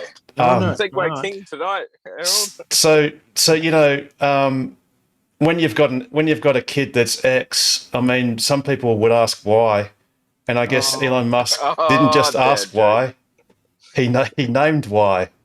And look, I realise that having a baby is an arduous process. Not that I'd know, but I've heard it is. So I think Grimes, as a testament to the options that you can have when your ex-boyfriend is a multi-hundred billionaire, is you just go and outsource the carriage of the said baby to a third party. So obviously Grimes never looked pregnant because she wasn't, but Elon and Grimes had used a surrogate for their second shared child. And I think the short version of that name is Y. And the reason why I did that long tortured segue was so I could play this. Viewers are advised that this recording may contain references to Synergy, 2 Weeks, and Grimes. Anyone triggered by these or similar phrases should press pause and subscribe to the Nissan Leaf channel. But of course, that reminds me that I haven't actually mentioned anything to do with. How long do you think all that'll take? 2 weeks. Really? Yeah, that's all. Any idea when you're going to be finished here? 2 weeks. How long will it take to put this place together? 2 weeks. I do get the permits. How long will the job take? 2 weeks. 2 weeks? 2 weeks? You sound like a parakeet there. 2 weeks? 2 weeks? Well, 2 weeks. It's amazing. Amazing nothing. It'll be a regular miracle. Anyway, and now we're back to regular programming. Awesome number plate. Jared's number plate. Good one, Jared. Right, let me just read through some of these questions. Oh, so Nigel actually suggests to leave your car down at about 20% state of charge so it can also calibrate. That's for the NCA batteries. You can't leave them at 100% overnight. You will ruin them. No. Yes, absolutely. I've been told that if you leave it at 20% overnight and then have another day at 90% overnight, it can recalibrate itself much better and therefore give you a more accurate estimation of how far you can go. Nigel does live in Coburn, so it's best to leave it 90%, 20%, so it doesn't go too far away. I don't live in Coburn, you idiot. Actually, with our cars. Now we've got someone joining us who I'm going to call them 737 because it sounds like perhaps a Boeing employee, and it looks like they've given their entire employee serial number. But welcome, 737. Are they on special protection? Yeah. Witness protection, or is it just standard? Well, the thing is, they're working in the airline industry, and obviously you want to keep a low profile, so it's all good. But wasn't there a flight recently this week that did a low profile in Brisbane? Heard some story today about a plane that didn't take off properly. I didn't. The runway, I think. Oh, right. I didn't see that. I just heard about this. Yeah, some plane. Did not see that. Now let me just check my little notes just in case, because I had forgotten stuff last week. No, we're all good. Actually, we've got we've got Dr. Dick's Corner. Is there anything that's in Dr. Dick's Corner? I was just thinking that. Is there any new attachment going on? You snap on your little drill thing and your little render bit. One of my mud flats lost one of its push studs, so I had a spare one. I put that in. That's about it for this week. That is actually. That's Richard, Richard, do you ever use that feature where it brings up your blind spot camera when you turn your indicator on? Have I used it? Yeah, sometimes. Yep. Now, if you use that on our cars, if you use that at night, you get this flare from the indicator. There is a mod you can do, but you have to pull that light out and chop it up, and I'm not going to do that. So that was going to my question, whether you're doing it or not. Yeah. No. Okay. No. Yes. I mean, you could just buy a new camera as well. That's another. I thought you were going to say buy a new car. Oh, you can do that too. You can do that, but it's going to take a while to. It's going to take 6 to 9 months. 6 to 9 months. Actually, because I mean that it takes as long as it took Muskie and Grimes to subcontract out a baby, I guess. So where was the surrogate? Was that in Ukraine? Is that why they dropped all those Wi-Fi units off? Is that what the deal is there, or there's something going on there? Or? I'm just out of curiosity. You're lucky you're not making money, Harold, because you wouldn't get any for this episode. Oh no! You mean we're going to get demonetized again? Oh. Again? Yeah. Well, what did you do with that 12 cents anyway? Say again, Richard. What did you do with that 12 cents that you earned? 12 cents. Oh, 12 cents. Don't get me excited. Bought a bag of mixed lollies. We get precisely 3/5 of 5/8 of 0 at the moment because we don't. That's good. We don't. we don't yet have 1,000 subscribers. I mean, I do know. How many we got? We have 120. So there's more than 1,000 owners. There's like 2,000 owners or something. We need to put the call out. Everyone needs to get on. Everyone needs to get on and subscribe, or at least manufacture about 50 Google account emails. Just register 50 Gmail emails. Open up YouTube and just click subscribe, and then we'll be okay. But no, we've only got 120, but that's fine because people can just watch casually. It's all good. They were playing it at the prison yesterday. Yeah, and look how well that went. I think that's something to do with that, isn't it? So. Well, yes, indeed. But apparently they're playing it at the peace talks, so there's a good chance that the war will finish soon. Hey, Pete, did I tell you I had to Chrome delete my car? Oh yeah, I didn't realise you had to. I thought you just. Well, I had black door handles because I couldn't get Chrome ones. That's right. So I did a Chrome delete, and I put vinyl everywhere except for the mirrors, and that vinyl on the mirrors is it's about 12 pieces, and so I just plastic dipped it. It was brilliant. Yeah, right. Nice work. How long did it take you? About 4 hours probably. Yeah. Pretty good. So it looks like it's a modern car, not one of these early ones. Yeah, yeah. The only thing well, is, your car's pretty much. People don't even realise it's a Tesla anymore, right? yeah. The only problem is if you've got a dark blue or a black like yours with the black door handles at night, you can't see them. True. So mine, when I walk up, they pop open and they got lights in them. So it's a bloody good mod. I like it. Yeah, that's pretty impressive, that one. Yeah. That absolutely is. So when are you going to be offering installs? No, definitely not. It's so much work. Oh my God. Yeah, you've got plenty of time. It's not like you're, flat out. Yeah, but I've got to keep my sanity, Jared. I know you've lost yours. Mine went years ago, at least 2 years ago. What are you talking about? I'm more disappointed that Richard Chapman is no longer flying away anymore, and we don't get the walk around the block like we used to at night. Yeah, but to be honest, I kind of gave up on that. I just couldn't be asked anymore. Yeah, right. Must be so good not flying in and out. I'm going to go and work with Gene. Wanted to ask, how's your bike, Richard? Oh, it's awesome. Yeah. It's epic. Yeah, he's crashed it and he's laying down. He's got a broken leg. That's why he's laying in that position. What are you talking about? Well, it's the rubber's literally really going to hit the road next week when I actually start commuting on it. So, although amusingly, my first 2 days at my new job will be going back up to site for a site inspection. So, are you working at the airport, Richard? No, we've got offices in West Perth. Oh, West Perth. Okay, cool. So you'll one day be able to carry that bike in the back of the Cybertruck and be charging it while you're doing it. Now you're talking. Yeah, 250 kilos. So. It's easy. Easy. The tray can take a ton at least, if not a ton and a half. Was it 2 ton? Oh, 7.5. Well, we needed to get to 2 ton so that we don't have to pay luxury car tax. Yes. Yes. So Yes.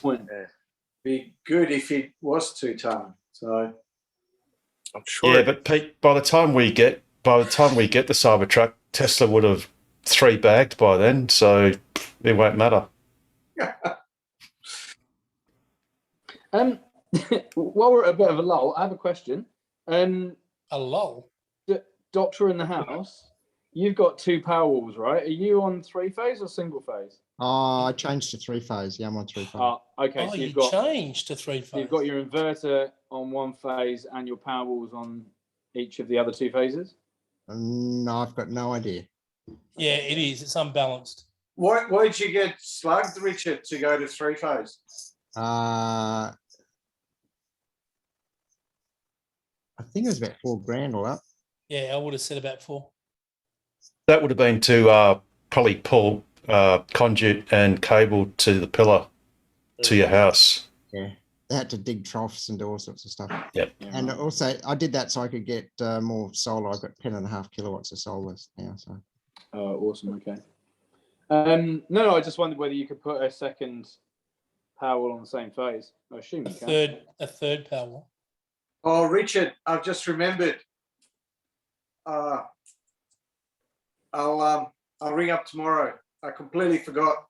I wrote the 2 questions down from our conversation on the weekend, and just been so busy. But sorry, I'll make some phone calls. That's all right. I'd completely forgotten to ask you. Actually, no, because I think you said remind me. Sorry, we had a conversation. Was it over the weekend? I can't even remember what the questions are that I asked now. But we can pause if you like for a moment. No, if it's all good. No, my question. Yeah, pause it. My question for now is: can you get 2 Powerwall 2s on the same phase, like presumably they'd have to dial down the inverters to 2.5 kilowatt each, but I assume you could do it. Pause it, Harold.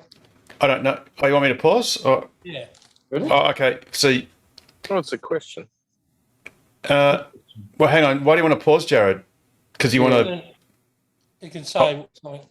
Oh, okay. All right. Hang on. I'll pause it. And welcome back. And a big hello to Damien with his burnt orange. And actually, today I saw a Model 3 burnt orange wrap. Did anyone seen that one yet? Ooh. A wrapped Model 3 burnt orange. I couldn't believe when I saw it today. I was going. Is it one of Damon's babies? I don't think so, but it's real burnt orange. It looks good. I love it. It really is nice. You sure your shirt didn't blow over your face? 100%. I double checked it. I double checked that, Pete. Thank you. But it was definitely burnt orange. 100%. And it was in Belmont, so it wasn't stolen. So perhaps was it perhaps this one, Jared? Oh, why did it do that? Yeah, that one. Is that Amsterdam? We're going back to Amsterdam now, talking about the red light district. Why did that? Sorry, that was really strange because my screen. Did you actually see? Yeah, no, it's For that a one. second, it blew your screen out, mate. It was so bright. There we go. You're talking about the charging. Yeah. Yeah, it was like that. Very similar to that. Who's that good-looking bloke there? I tell you, Jesus Christ. Next to Jared. Tesla's got some models going on there. I tell you. Yeah, it was similar to that colour, but more burnt orange. Right. I couldn't believe I'm when I glad saw it. I you was shared like, that, Harold. I was just going to ask, like, does anyone else's Sentry footage of like red cars show the car as orange Absolutely. when you're looking Yeah. back on it? And I was like, it was tripping me out because I was like thinking I was going red-green colorblind or something. Yes, well, you're actually the wrong gender to be colourblind, Jackie. It's only the blokes that get colourblind. Really? But- Well, I'm blind without glasses, so I'm probably halfway there. Actually, get this. So I was actually planning to be a pilot back in a little while ago, but yeah, I found out I was colorblind. So there goes that career out the window.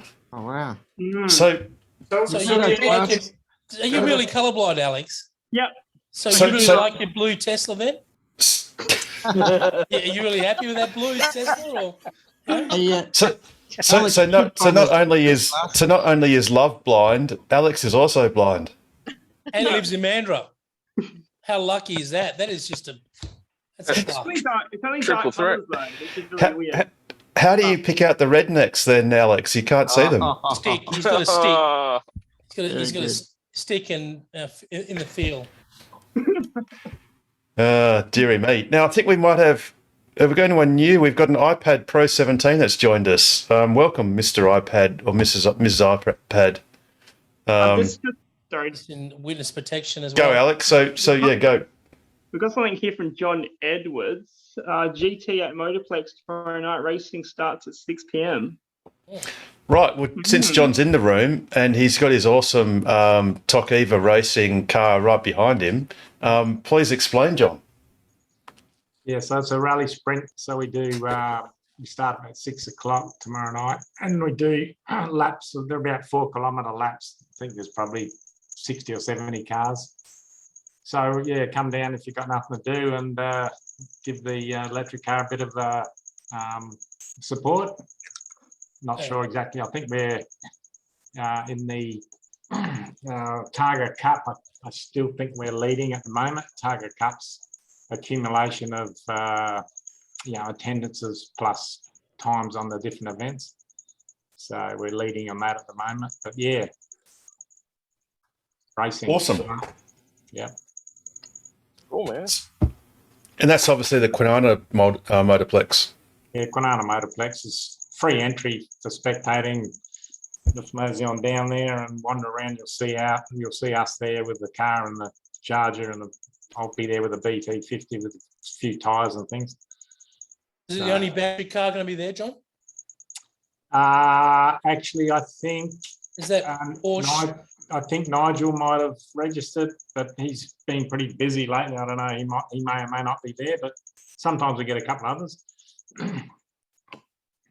Fantastic. And that's Nigel Saunders, I presume, because it ain't me. No, Nigel Ball. So but there's more than two Nigels. yeah, there's I'll two have other to races. change There's Nigel Ball and Darren Arndt have got the high temperature brakes in their cars, so they come out on the track every now and then. So when you say high temperature brakes, you mean they overheat? They're not the better brakes. If you're doing any racing, you need to take the standard pads out of the brakes and put some aftermarket high temperature. They're actually about $1,100 a set, pretty easy to fit, and they actually perform really, really well. You don't need to change the discs or anything. So those guys have put the high temperature ones in so they can get, and they work all right on the road as well. So it's easy enough to do. Hey, John, is that the same for the 18s as well? Sorry, I don't know. These are all performance brakes that we've retrofitted. I'm not sure if you can get the aftermarket for the smaller calipers, but the brake guys, we can find out from the brake guys definitely if you're interested.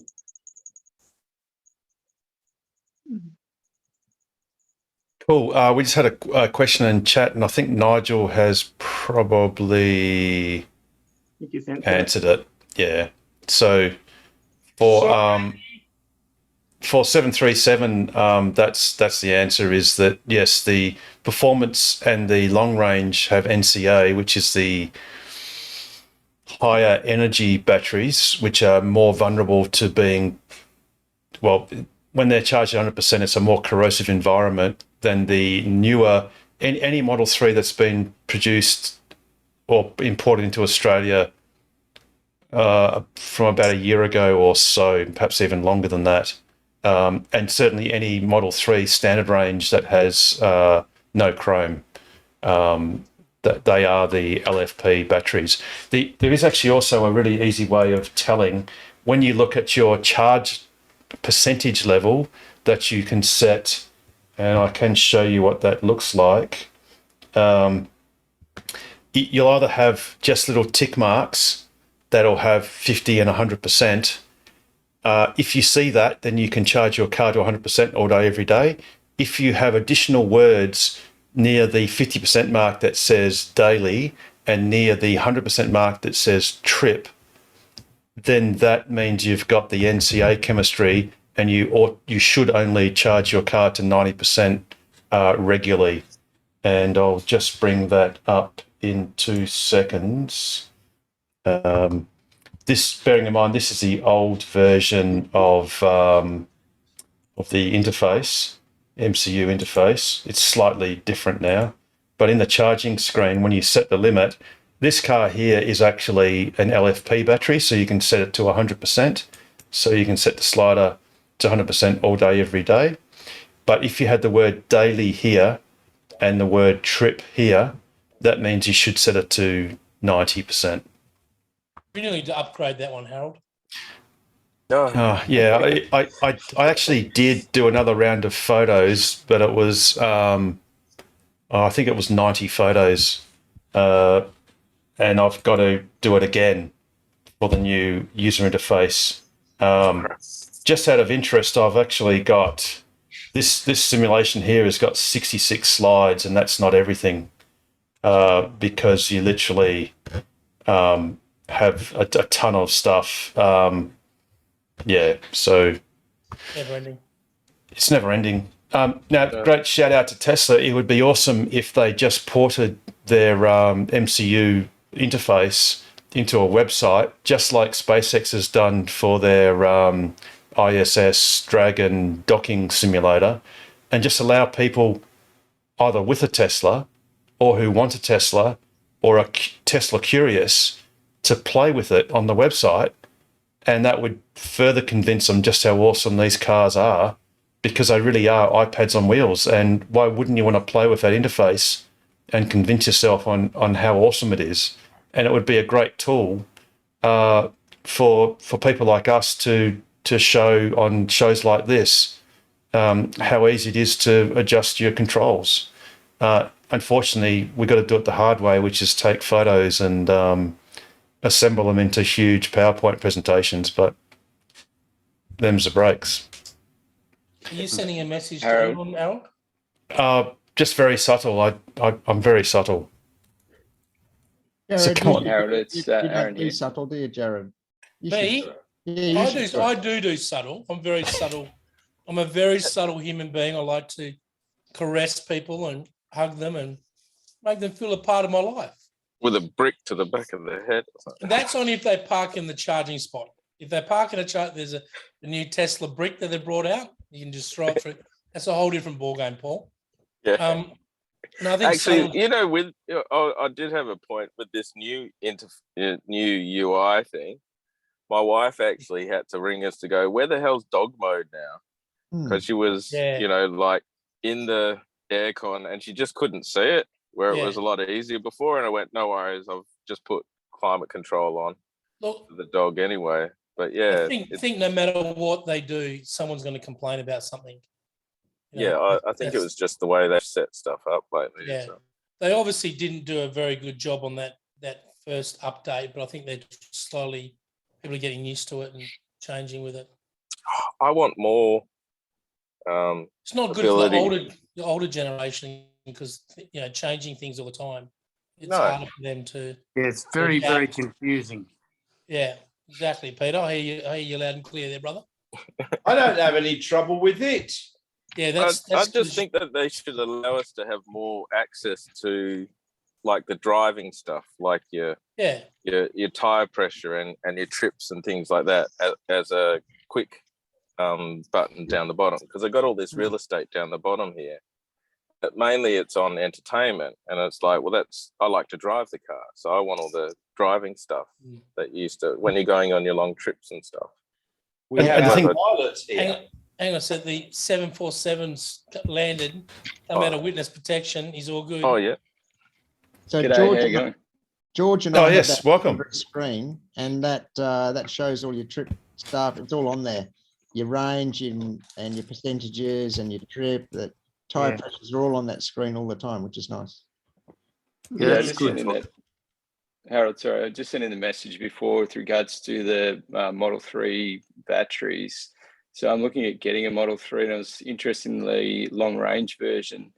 But I suppose getting back to my question, is the latest ones, if I order one now, will it have a lithium ion battery, or will it be one of these other batteries where it's only may be able to use it to 80%, and then, you know, you're not really getting the benefit of the long range as such, you know, except on occasion? Yeah. So okay. So if we get to the order page right now, so you're going to get you're looking at ordering a brand new Model 3. So yeah, correct. The standard range Model 3 has a WLTP range of 491 Ks. In reality, you're not going to get that completely. You know that. What would you say that is? Guys who've got them, what is your real range? If you want to drive to Albany or something, what's the real range on that car for a new? More like 400.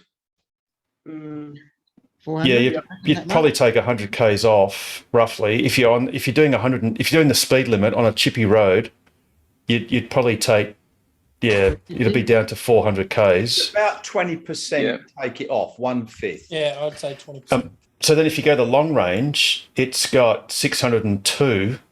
So if you took, say, 100 Ks off that, that's really 500. But that's at 100% state of charge. So you'd have to derate that. But actually, the point is we have actually got a pro tip video, and I'll actually just show it because it is pretty brief. You'll just... Sorry, say again. No Australian prices I just saw or not? Yes, they were Australian. I'll actually flip them back up. But if you look at the this playlist, there are pro tips, and we'll get off that one and go to the road trip charging. If you're going on a long trip, you might want to charge your car to nearly 100%. It's not ideal to leave your car fully charged overnight, so here's a great pro tip to overcome this problem. Just leave your car plugged in to charge to 90% overnight and then change the limit to 100% about an hour before you're ready to leave. You can also do this remotely using your Tesla app.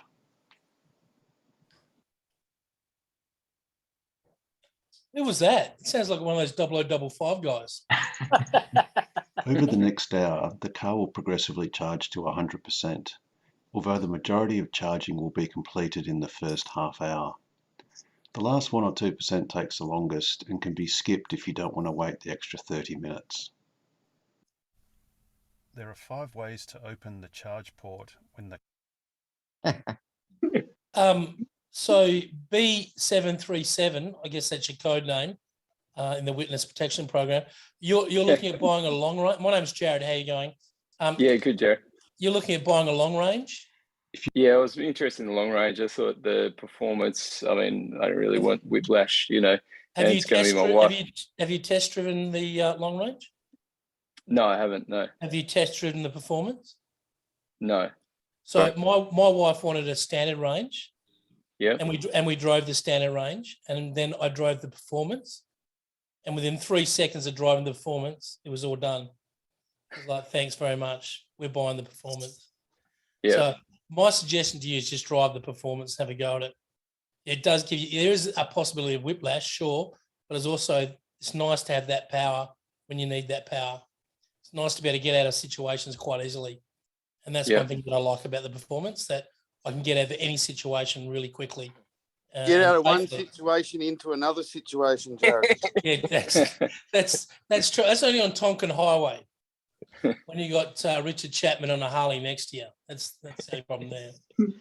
0 to lose your license in 3.7 seconds.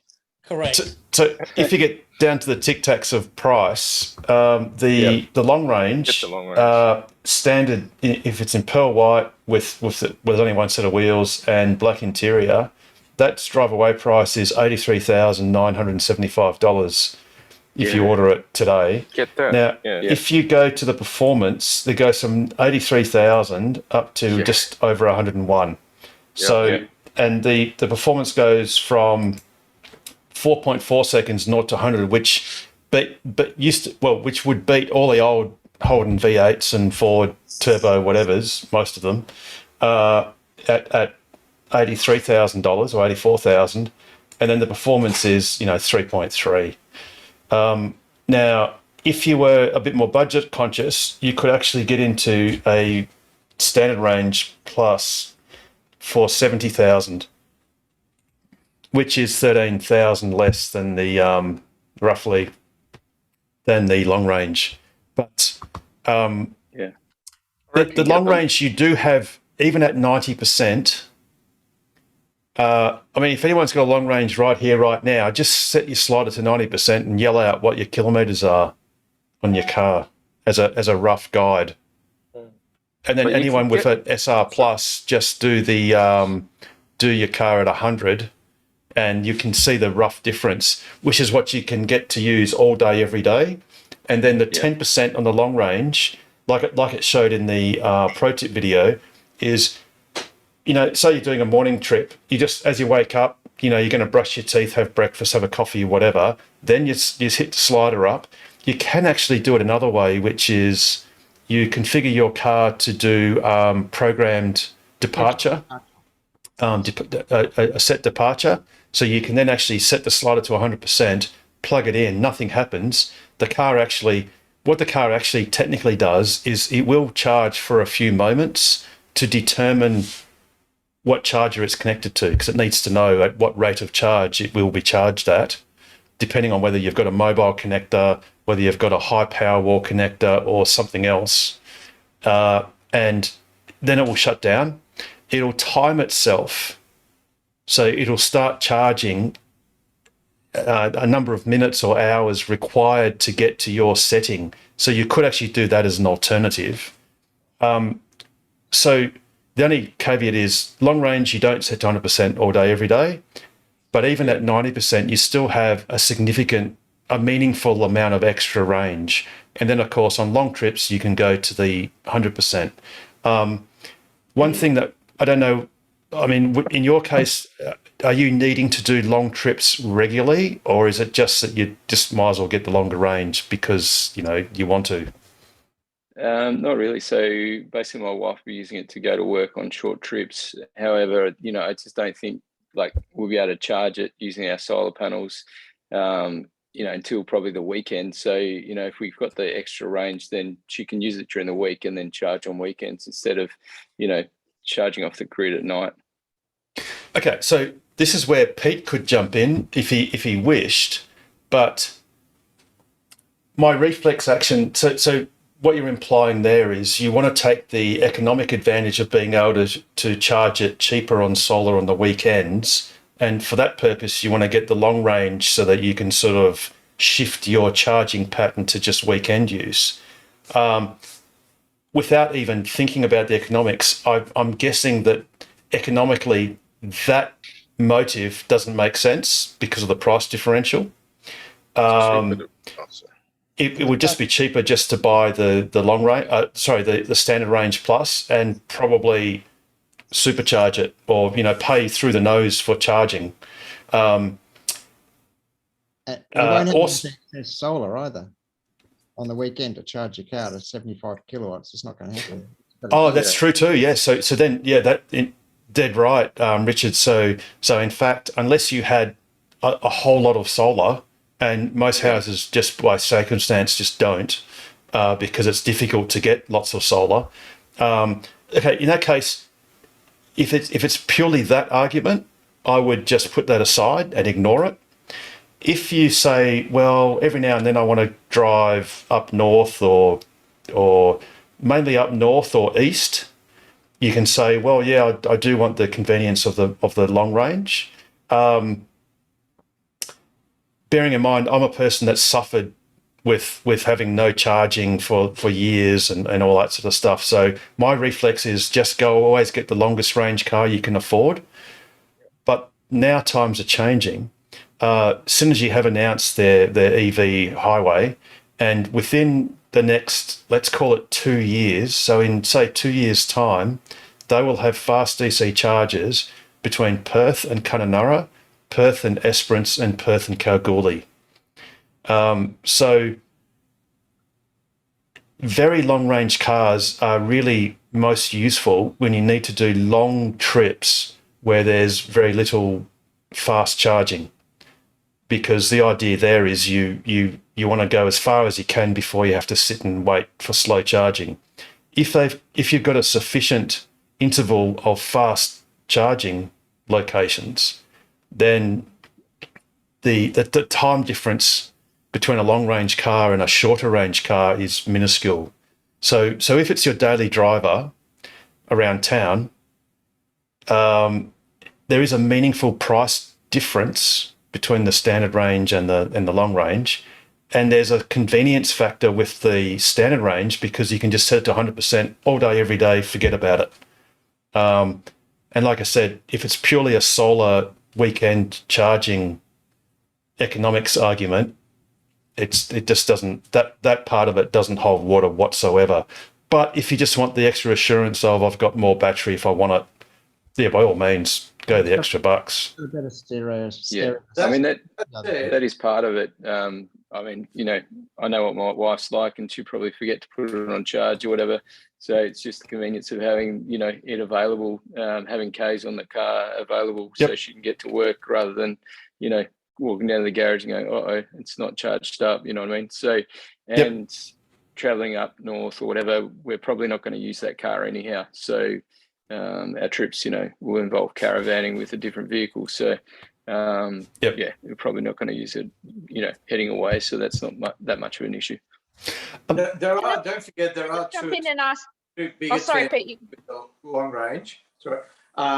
So number one is you'll get two motors, obviously. So you have full-time four-wheel drive, which may be a benefit in the wet or what have you, or you can think of it even as a redundancy on those long trips. If one motor was to fail, but I don't think there has been an instance in WA where a motor has failed. I know Rob Dean had his motor replaced, but it didn't fail. It was just making a bit of a milling noise.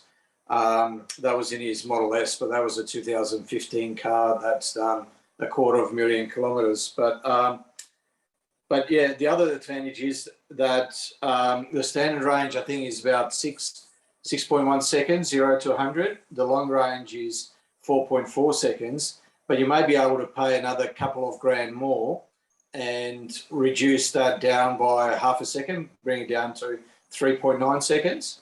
And there is a big difference between 3.9 seconds and 6.1. You will feel that difference, definitely. Can I ask, because I'm in that situation and I bought the long range, not so much for the extra range, but the ability, the performance, the dual motor and ability to top it to 3.9. Has anyone actually done that upgrade, and what's the feedback on it? One of my mates, he used my code way back in the day, and he did that, and he said it actually did make a difference. He had an SS Ute before, and yeah, he was pretty happy with it.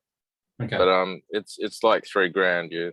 If you want to do it, do it. If you don't, I actually think that's a better option than getting a performance, because you got the smaller tires as well, so you'll go further as well. You get better efficiency. Yeah. So yeah, I think it's a great thing, and it's like 20 grand difference or 16 grand difference. So it's a no-brainer, really. Yeah, and I think I heard that they're looking at implementing track mode as well. Yes, bastards. Yeah, that's all right. I do have one other question, if I could, just on the go, Lance. the go. NCA batteries and the 90% limit. Of those that have the NCA, who charges the 90% regularly and who charges to a lower limit? Because I hear people talking 70s, 80s. I do 90%, and I actually supercharge my car quite a bit as well. Oh, Jared's not in the room to give me shit for once. I do sort of anywhere between Where's 60 my and 80. Stats? See, there's my stats. So I've only charged once on normal, and the rest is all supercharging at the moment. And I've had no issues with my car. So, yeah. So how many kilowatt hours did you charge with? How many did I get? How many kilowatt hours have I done? 271 in the last month. Yeah, last month. Yeah. Right.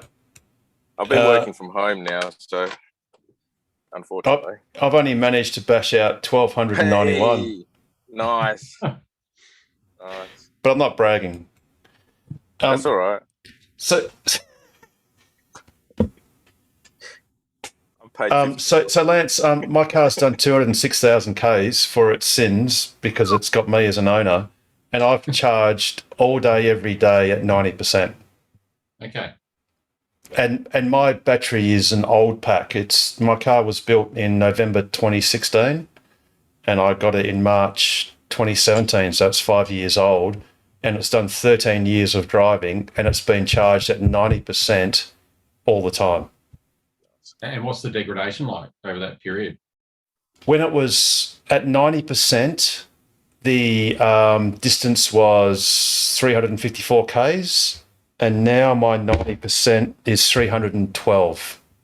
Wow, okay. So that's 354, 312 divide 1 on. 12%. That's 12%. Yeah, no, that's pretty good. On a car that's done 13 years of average driving. Yeah. No, that's great. No, thanks for the feedback. And that's actually only what your car is telling you. If you recalibrate the whole system, it may be different to that. It may be better than that. Yeah.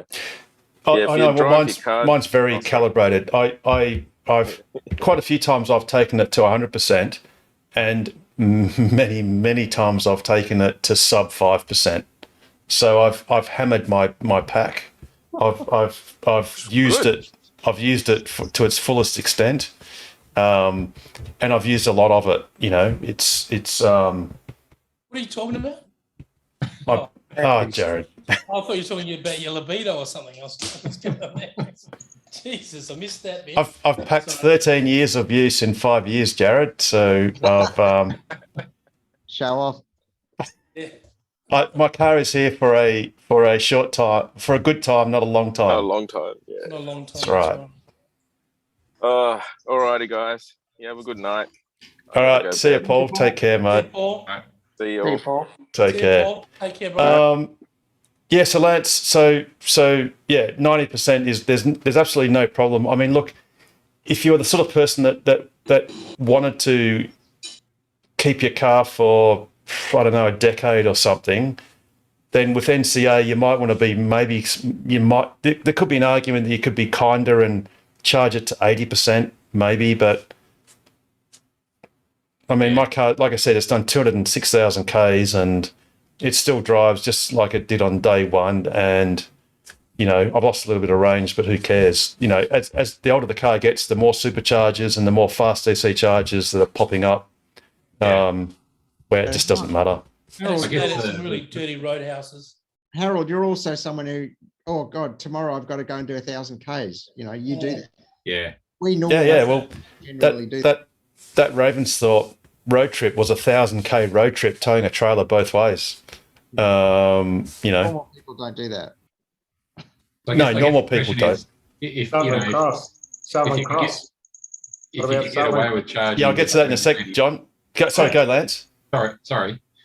If you can get away quite easily with charging to 70 or 80% because you don't travel that far that often, does it actually benefit you very much in doing that? I guess that's the question. Not very much. Does benefit you, but be very, very marginal. But yeah. I do it for a couple of reasons. So one, because there is that marginal benefit, and I want to know that, you know, I've done everything to, you know, help out the battery. But then on the other end, quite often, you know, I'll charge to 60% because I'll know that I'm going to be at the supercharger with 30% that way. Yep. And A, I'll get a quicker charge, and B, I'll use up some of my free credits. Ideally. It's all about the credits, all about the free credits. So Lance, for example, I've lost 12%. Well, if I had continually charged at 70 or 80%, well, if that 12% was 10% or if it was 8%, is it changing my life? Not really. Yeah, and one thing that Pete might admit to that may have occurred from time to time is it's all good to charge at, say, 70%, but there might be that time when something comes out of the blue. Yeah. And in fact, I got caught this way, exactly this precise way. My car had about 60% charge, and I got a call where I had to go to Brookton at very short notice. And it just turned that return trip to Brookton from, you know, a 3-hour journey into a 6-hour journey because I had to top up to get back. So it's always good to have a higher state of charge in general because you don't ever want to have to impinge or have that impinge on your lifestyle. Yeah. You know? Absolutely. And I'd never recommend to anyone else to charge that way. If anyone asks me, I always say just charge to 90% every day and every night. And because what could happen is, especially in the early life of your EV, you might forget to charge it one night. And, you know, if you charged to 60% the night before and you got down to 20 and then you forgot to charge and now you've got to do the equivalent of 40% of your battery in terms of driving, you know, you're majorly inconvenienced. And there's also that always have a plan B. So, you know, if I go to that supercharger and it's out of commission for whatever reason, you know, I know I've got plenty to make it back and there's plenty of other options, but you know, it's not a logical thing to do. It's not. I wouldn't recommend it to anyone. ABC. Always be charging. Hey Lance, have you ordered your car yet? Yeah, it's sitting in Melbourne docks waiting for a ship to come by, which is at Port Kembla at the moment. So 2 weeks away, 2 to 3 weeks away, I think. Yeah. Oh, so that's going to be April. Oh, no. Yeah, it's not going to get here before end of March, as much as they tried. There's just too many delays through Brisbane Port and Sydney Port. 2-3 day delay every time. There's a lot of delays with freight at the moment. Yeah. Massive. Yeah. So hopefully first week of April. But yeah, I'm hanging out. What John Edwards was alluding to with me taking things on long trips was basically this, which is one of his awesome biofuel. Well, there's two of them, but basically Rob Dean's Model S is being charged on a biofuel being towed on a trailer by a Model X, which is in turn being charged with another biofuel that is on a trailer being towed by a truck that's also carrying another biofuel, which is the one that actually went to Kaiguna.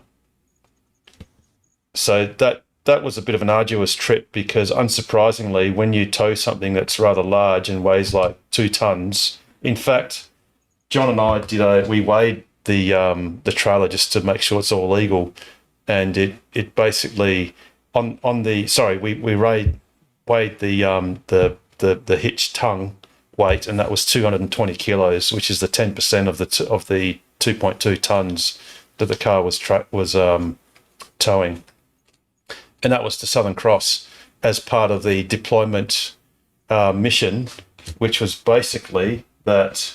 Just wind this back. That this biofuel, which was the one that was actually at Arthur River, was deployed at Kaiguna, and this smaller generator, and bearing in mind this is all fed on used vegetable oil, chip oil. This generator was deployed at Southern Cross, and this one was deployed at Norseman. And this one was actually temporarily, and this one was permanently deployed at Kaiguna. And then there were a group of EV pioneers that went and used these chargers to finally use the one at Kaiguna to demonstrate that, if they build it, they will come. And that was solely at the instigation of John Edwards, who's basically refused. He's long said that he's refused to be. Well, he's sick of being considered a second-class citizen just because he owns an EV, and is intent on making sure that EV fast chargers are everywhere, which is where they should be. Yep. So thanks to you, John. Good work, John. Well done. And the only thing wrong with these chargers is there aren't enough of them, and we need more of them. Yeah. But we need people to agitate for that, and for it to just let it be said and let it be done. Hey, speaking of which, 2 more new charges in Bunnings, Mindari, and I got talking to some of the people there, and they said that it's going to be rolled out to all the stores. Right. So say that again, Pete. So 2 new AC chargers at Bunnings in Mindari or Clarkson, and I got speaking to the people there, and they said it's going to be rolled out to all the Bunnings stores, so Australia-wide.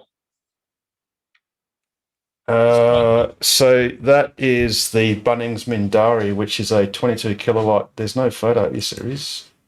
Oh, it's underground car park. Yeah.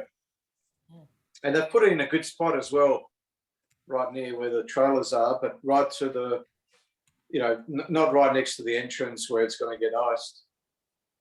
Is it near the sausage sizzle? No, nowhere near. It's the opposite end. It's on the eastern end. Oh, the eastern end. Oh. Yeah. So, Richard Chapman, when do you get out of hospital with that broken leg? Oh, I can milk it for a few more months, yeah. Yeah, exactly. It seriously looks like you're laying in the hospital there. In the background, got flowers. So, Richard, you obviously went to a lot of effort to become a permanent Australian citizen. Why have you then reverted to being a temporary citizen?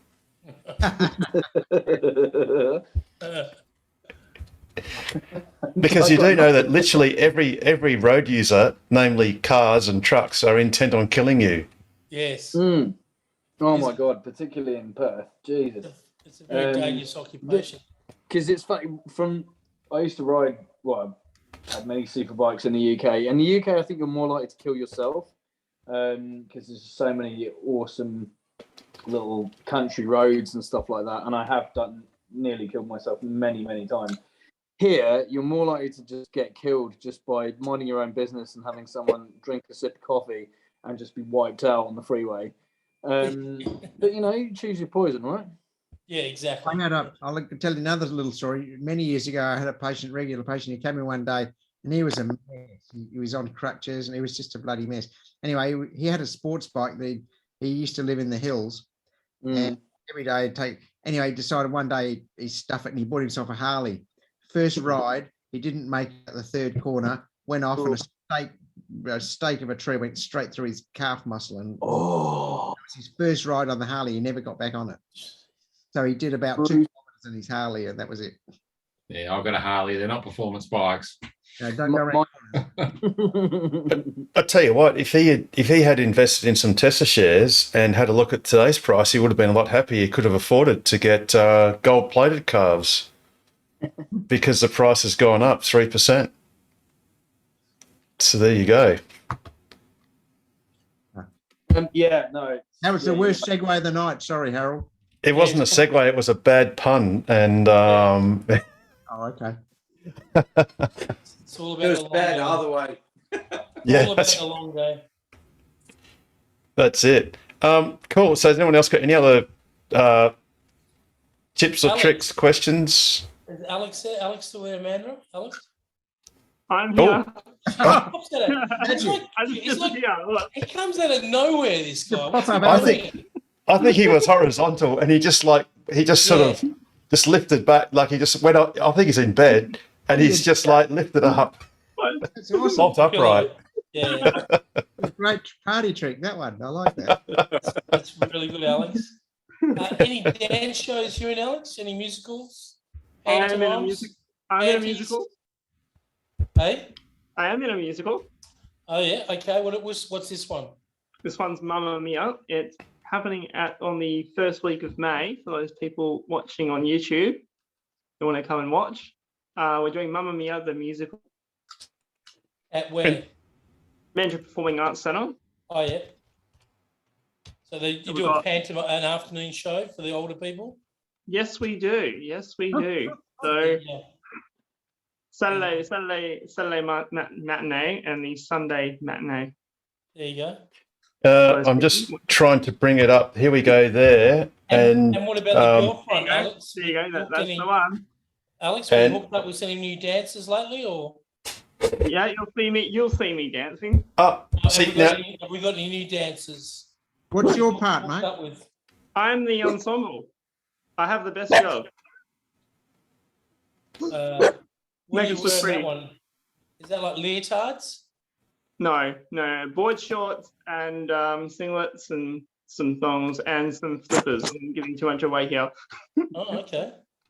That's awesome. The great thing is the duration is 2 hours and 30 minutes with a 20-minute interval. So for those with small bladders can most of that not miss any of the show. Yeah, most of that audience will have a little sleep during the show. Yeah, well, I don't know. Take an hour off. It's pretty full on. A little sleep during the show. So we got five sessions, which is pretty cool, and very reasonable rates. That's pretty cheap. It is. Come along, folks. Come along. Sounds good. Yeah, absolutely. Just Google Mamma Mia Mandra, which is precisely what I did, and it's the first hit. Is there a photo of Alex there, Richard? Alex? I don't know. I'm just trying to have a little look. Can we let's get a profile up of Alex. Get his profile up. I'm sure he's got a profile. Well, we'll have to see if he's on. Are you on Wikipedia? On Alex? I'm on Twitter, so you're on Twitter, but I think we'll have to razz up a Wikipedia page for you, mate. I think we need one of those. I don't have one yet. Apparently I'm not important enough. What would you? Alex, that's just. Our mission is by this time next week we'll have you on Wikipedia. It only takes about half a dozen authors to get someone on, and yeah, we'll get you on, mate. You'll be famous. How many girlfriends would you like us to put in there? Do you have any children that you want to declare that people don't know about, so we can have that in there as well? And do you have a backstory that we can fill in? You can tell that there's no lady at the moment because he's been attending every Wednesday night, like like a little stray cat. Just No. Well, no. Alex is.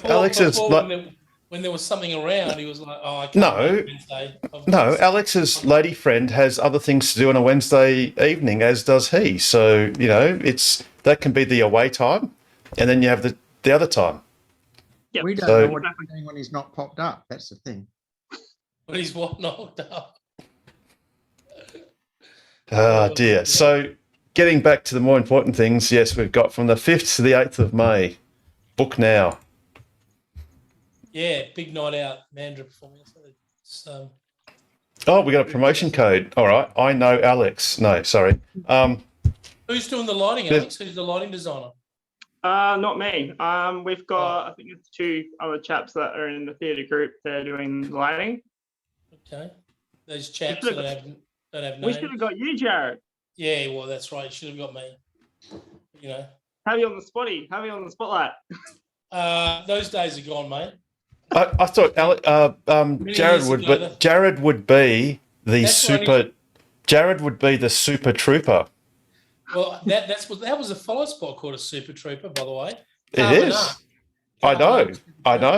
That's why. How do you know about a carbon arc super trooper?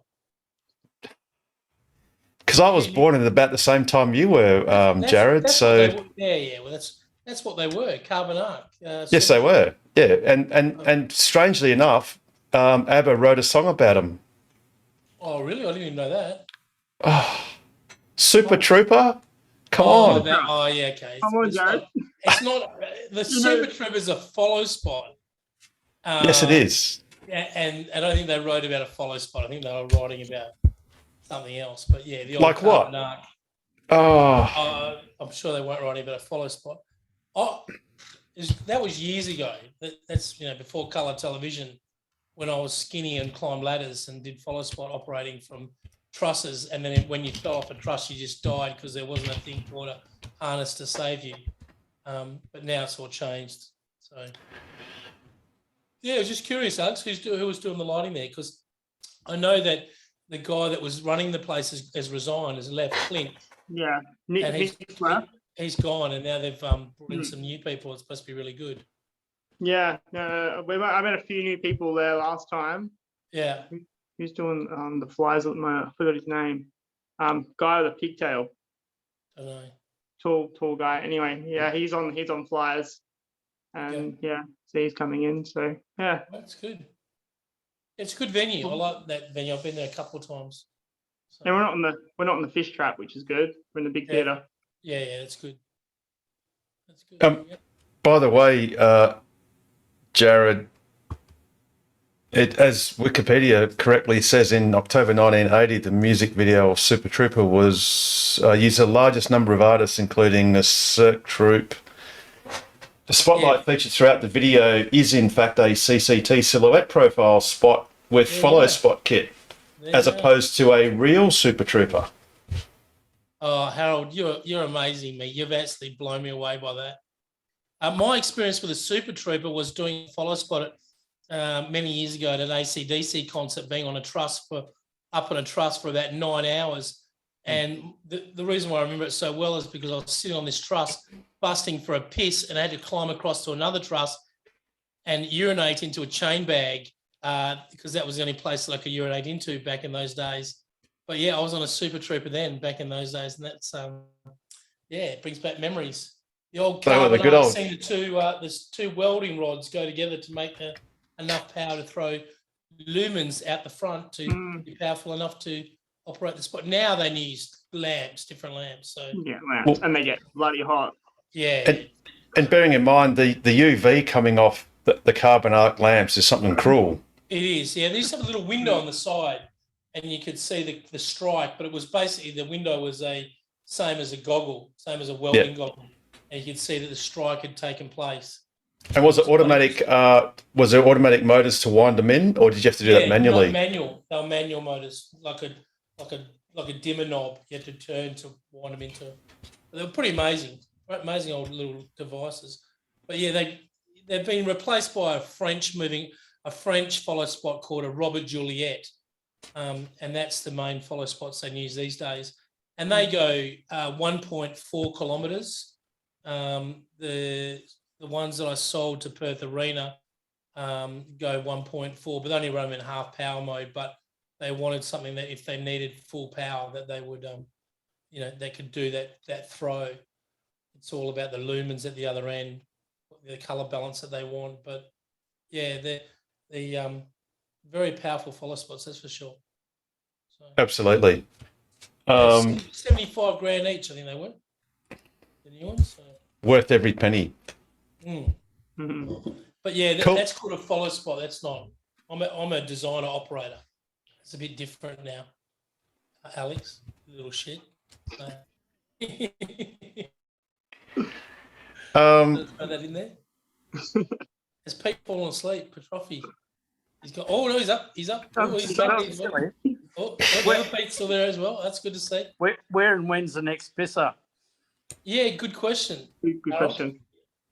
Well, it's actually due on about the 3rd of April. It'll be a Sunday at a venue to be determined. Ah, okay. Sounds like a plan. So My birthday's on the 4th. Oh, that's when we've got a committee meeting. So yeah, there you go. The very next day on the Monday. So we'll make sure that you won't be buying any beers on the Sunday. We literally don't know where it is, but we will know that before then. Oh, that's good. So from memory, we were at Lancelin, which is the extreme north, the last one, or it became our casual meetup as a subs. We were, but you weren't. You were at cricket. Yes, I was at cricket. When I say we, it was the royal we. So yeah, that was Lancelin. The month before then was almost the opposite of Lancelin, which was King Road. Near Alex. Yeah, King Road Tavern or brewery, which was great. That was actually nice. That was a nice place, Alex. It was. Yeah, I have to go there. Give that a go. Fuck nowhere, but it was. That was a nice place. Very, very, very impressed. So the next one. Go, Alex. Sundays are my theatre day, where we have to train. So it's 1 p.m. to like 7 p.m. Long hours. Is there some good-looking girls in the troupe, Alex? There is actually. Oh, there you go. There you go. That worked for including you. my So who's the Meryl Streep? Who's the Meryl Streep actress? Like a mature lady or younger or are mature you? lady? Mature lady. Yes.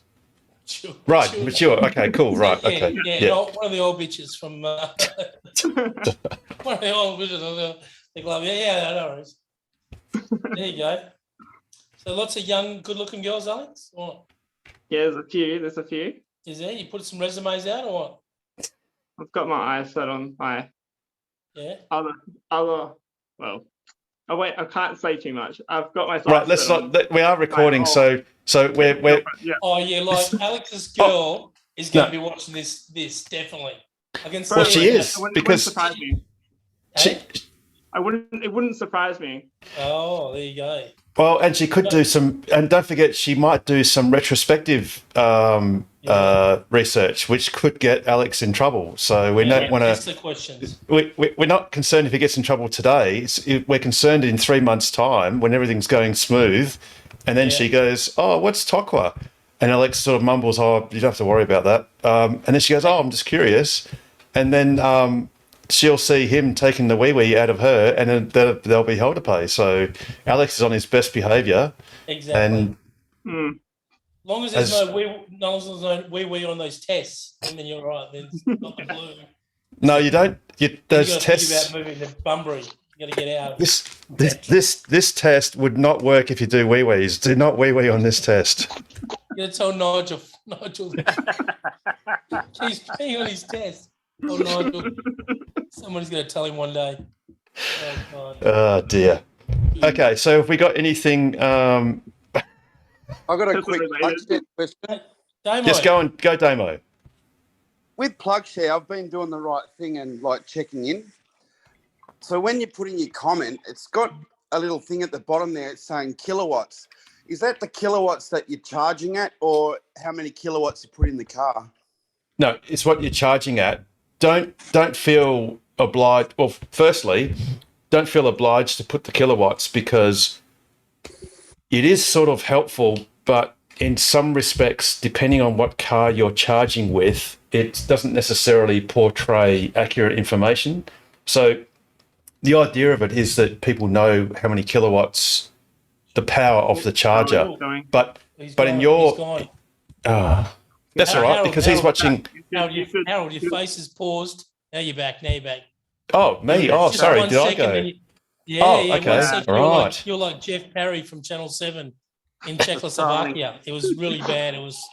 I think it was the Exocet missile that was coming between the satellite, the Starlink satellite, and my dish. It was just shading it It's pretty bad. as it's coming towards me. So I'll just have a little quick look at Dishy and my I've got a quick question for Starlink. Damo. Hey, Damo. Yo. How you still loving the your performance? Oh, love it. Absolutely. Still feel that as much love as from day one? Oh, yeah. Yep. Yeah. Doesn't change, does it?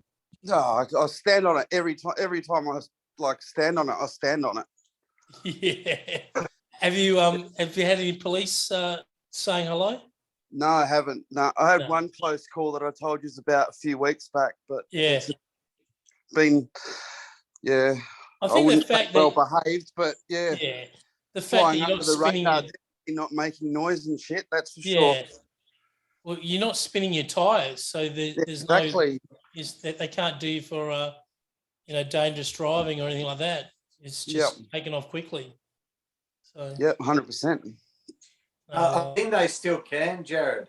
Really? Yeah, I think they can still get you for pretty much what you said. Is it speeding to the speed driving or inappropriate driving for the conditions or something like that? Really? So, yeah. Okay. They better be able to justify that reckless driving, Pete. Yeah, exactly. The car did it.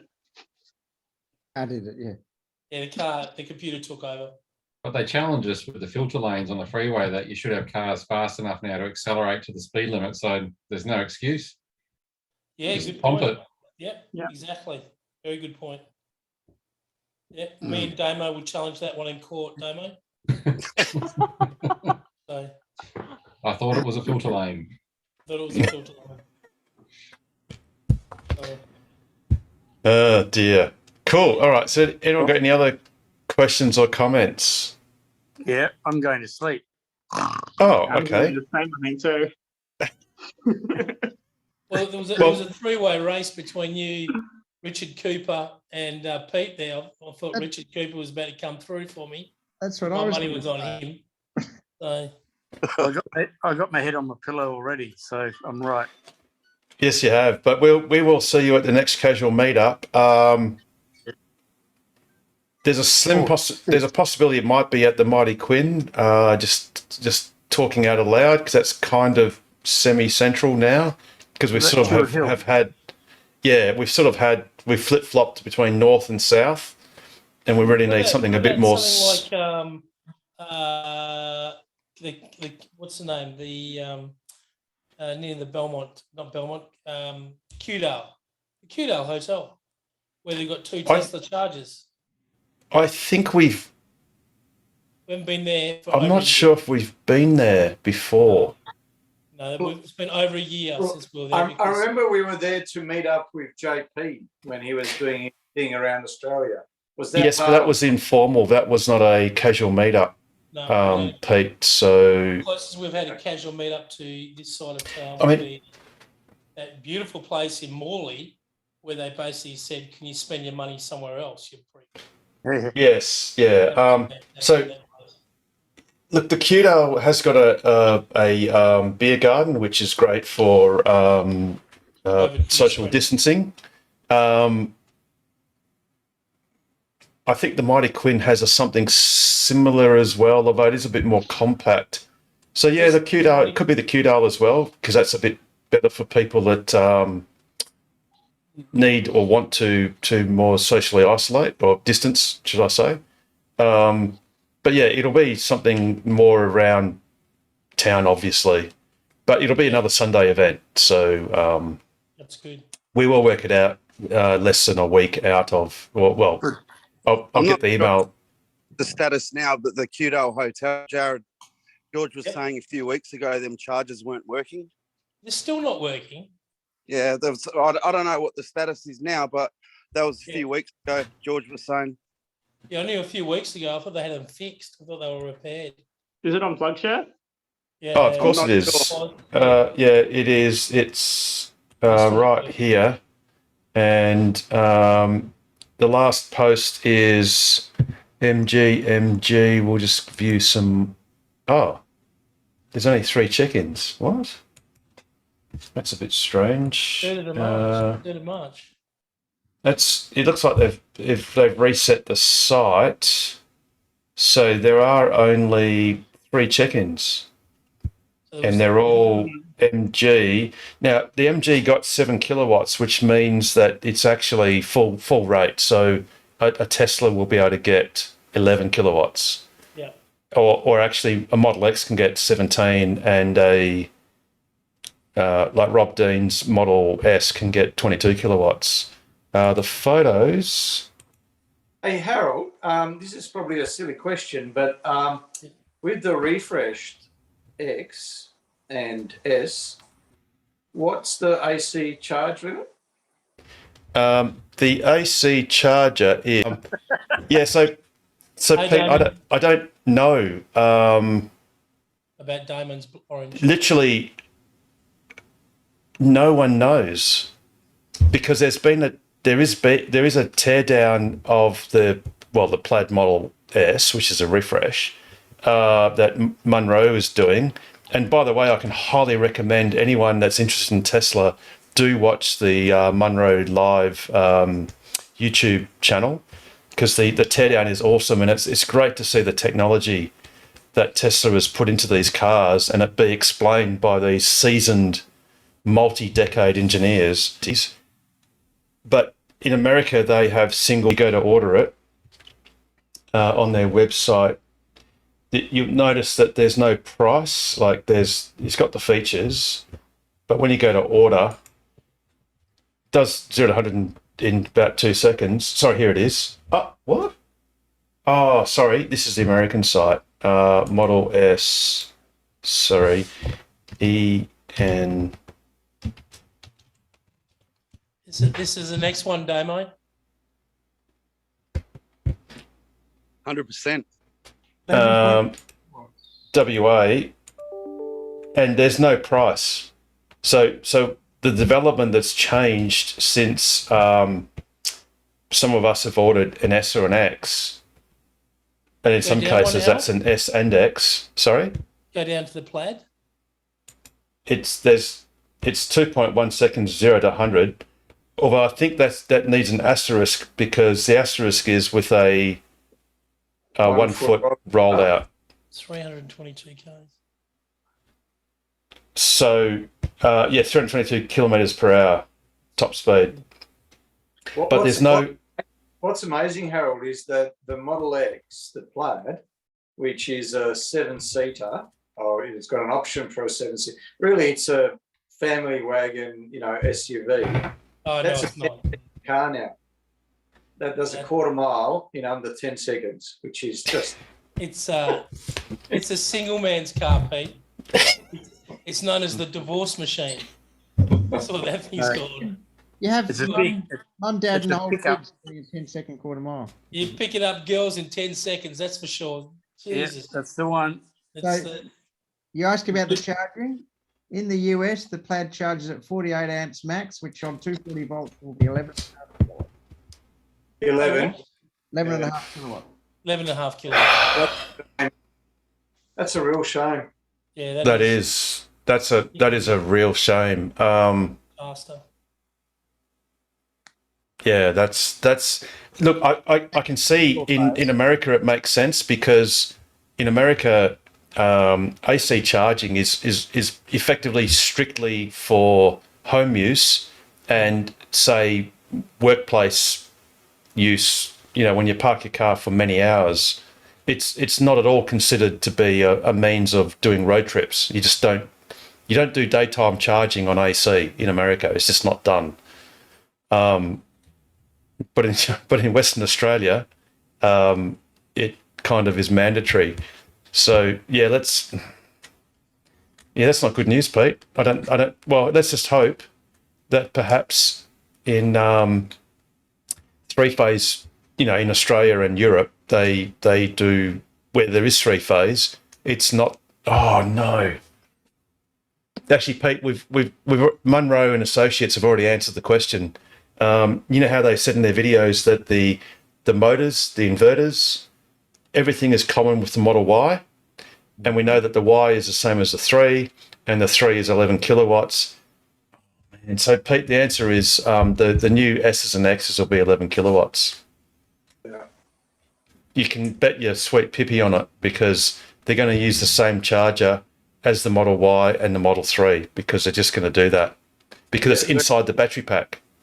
Yeah, because why would you add that complexity and that difference? But yeah, I understand the logic for it, but yeah, it'd be hard for you, Harold. You'll have to go from 17 to 11.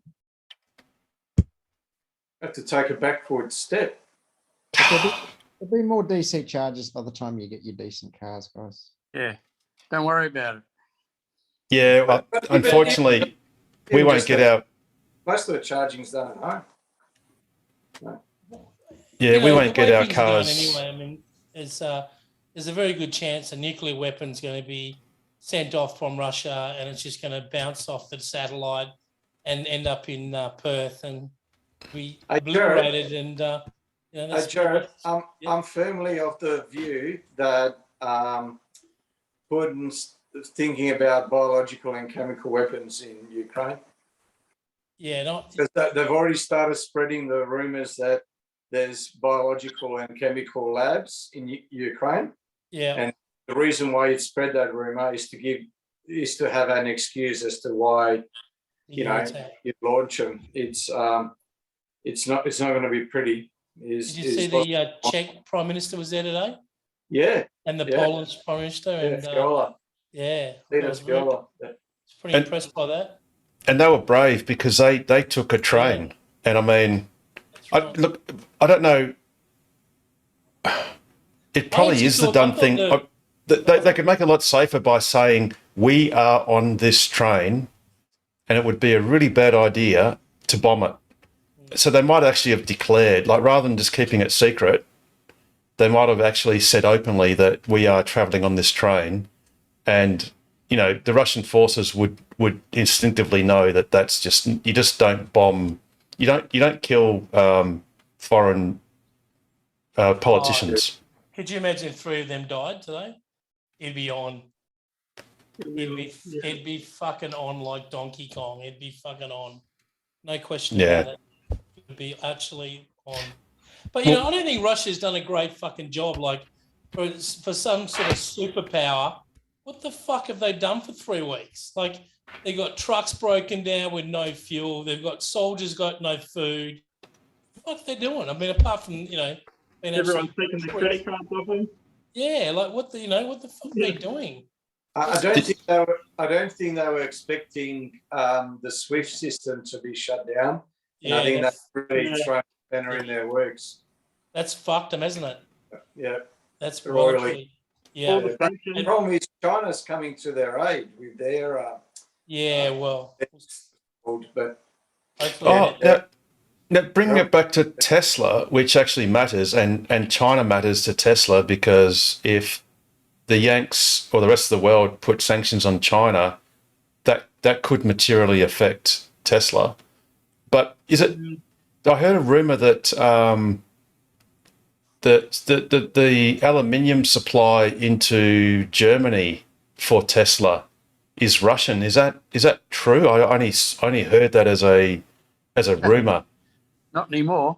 Not anymore. Well, no. Well, exactly. Did you hear the story, Harold, that they've got the Starlinks there that Elon's given them, donated, but they don't turn them on because they're afraid that they can be tracked easier when they turn which them is on. why last week when Pete, Nigel, and someone else reported that their Starlinks lost signal, but mine was still going strong, I was a bit concerned because wasn't it last week that someone mentioned that my tweet of some idiot Australian driving their Starlink down the freeway at 100 k's an hour, getting 200 megabits per second, was doable, and apparently that was. Apparently, and I haven't seen it, that was mentioned in some international story pertinent to Ukraine. Oh, great. Yeah, they had their Starlink, they had it set up on a train and they'll do an interview with one of the people from Ukraine and they're saying, yeah, we do have the internet here, but we don't like to turn it on because it basically tells them where we are. Yeah, but one of these stories actually featured my tweet when I. So say again, Alex? Yeah, it featured. I saw the article come up on Facebook, I think it was, and it Yeah. showed you a picture of Harold's car with the Starlink attached to the back of it. Dodgy. So that's why I was a bit concerned when my Starlink didn't interrupt itself. It had silky smooth 200 megabits per second in my house as we were doing Ask Us Anything when Pete's fell over, Nigel's fell over, and I think Barry's fell over. And mine was still going strong. And I do recall saying at the time, that's so they can lock onto the signal with their Exocet missile and bomb the crap out of my house. Oh, Richard, who's the pussy? who's your pussy there you go, Richard? One of them, me. Hey? Half you like.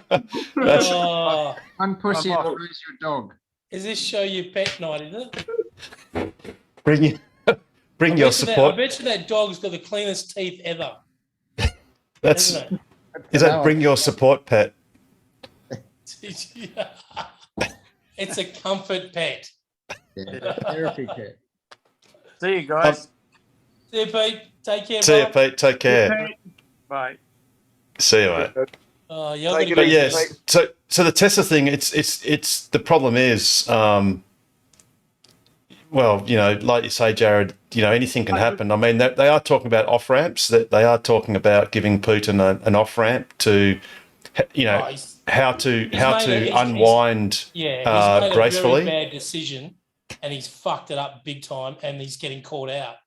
And the next couple of days, I reckon, are going to be really, really crucial for him. But I reckon. Can you imagine how many Russian millionaires are pissed off with him right now? Oh, that'd be scathing. That's Yeah, what I'm saying. They'll be fucking. They've lost their boats. They've lost their football teams. They've lost so much. But not just the sanctions not, they've done have fucking been so good. Like so. not just that, they've lost their reputations, Jared. Yeah, So that's right. Even once it all comes back, and let's say they thaw, their assets thaw out, and they get unfrozen, and they can go back in their yachts. They won't be welcoming that yacht club anymore. No, that's the right. thing. So what are you going to do with your yacht? Yeah, you're stuck out like a sore thumb. Can I share my screen for 2 seconds? Yeah. I found the article. Yes. I found the article of Harold's car. Cool. Oh, you're gonna, what's going on, Go. Alex? How do I share my screen? Hang on. I don't know. You just got to go share screen. Come on, Sit Alex. down, Alex. Be all right. You'll be right, Alex. Go through it. I'm going to find the button. Once Hang you on. get out of the garage, you'll be all right, mate. Alex, to find the button is always a skill that young people need to learn. Oh my god. That's it. I'll just put it on pause just for a second. Do that. All right. So just put it in chat, and I'll bring it We've up. been talking about Damo with the burnt orange. Have you just joined us? No, that's Damo. No, sorry, no, that's Damon. Damon's got the burnt burnt orange. It's a hell weird link. It's Oh hell weird. yeah. It's hell Okay. weird. It's a big link. Let's have a look. Oh, it's Is overclockers. this some What? German porn site, Alex, or what? It's like a weird. It's a weird. Like It's got weird writing on it. Yeah, it's like written in. Me. Okay, hang on. Right. So I'll Harold do it. Murphy. Don't start sniffing at me, Harold. If So- you got COVID and you're actually going to be fucking So taken out with some. so it's in Russian, and before I translate it, it's got me. Oh my god! And then Oh yeah. Look who's that- look oh, whose hang on. house There's you bumped out at. missiles. Like okay, if we translate it, Jesus it Christ. says Starlink is not available. Yeah, right. That's 20. Oh no, that's 24th of the 12th, Alex. No, that's old, mate. No, that's not it. Yeah, that's well before that. Yeah, no, that's well before the conflict. Notice how the second generation we can open the boot and still have the dish. It's awesome. And actually, I must admit, what frustrated me was I What's just didn't. the distance on that, Harold? What's the distance from the back of the boot hanging out?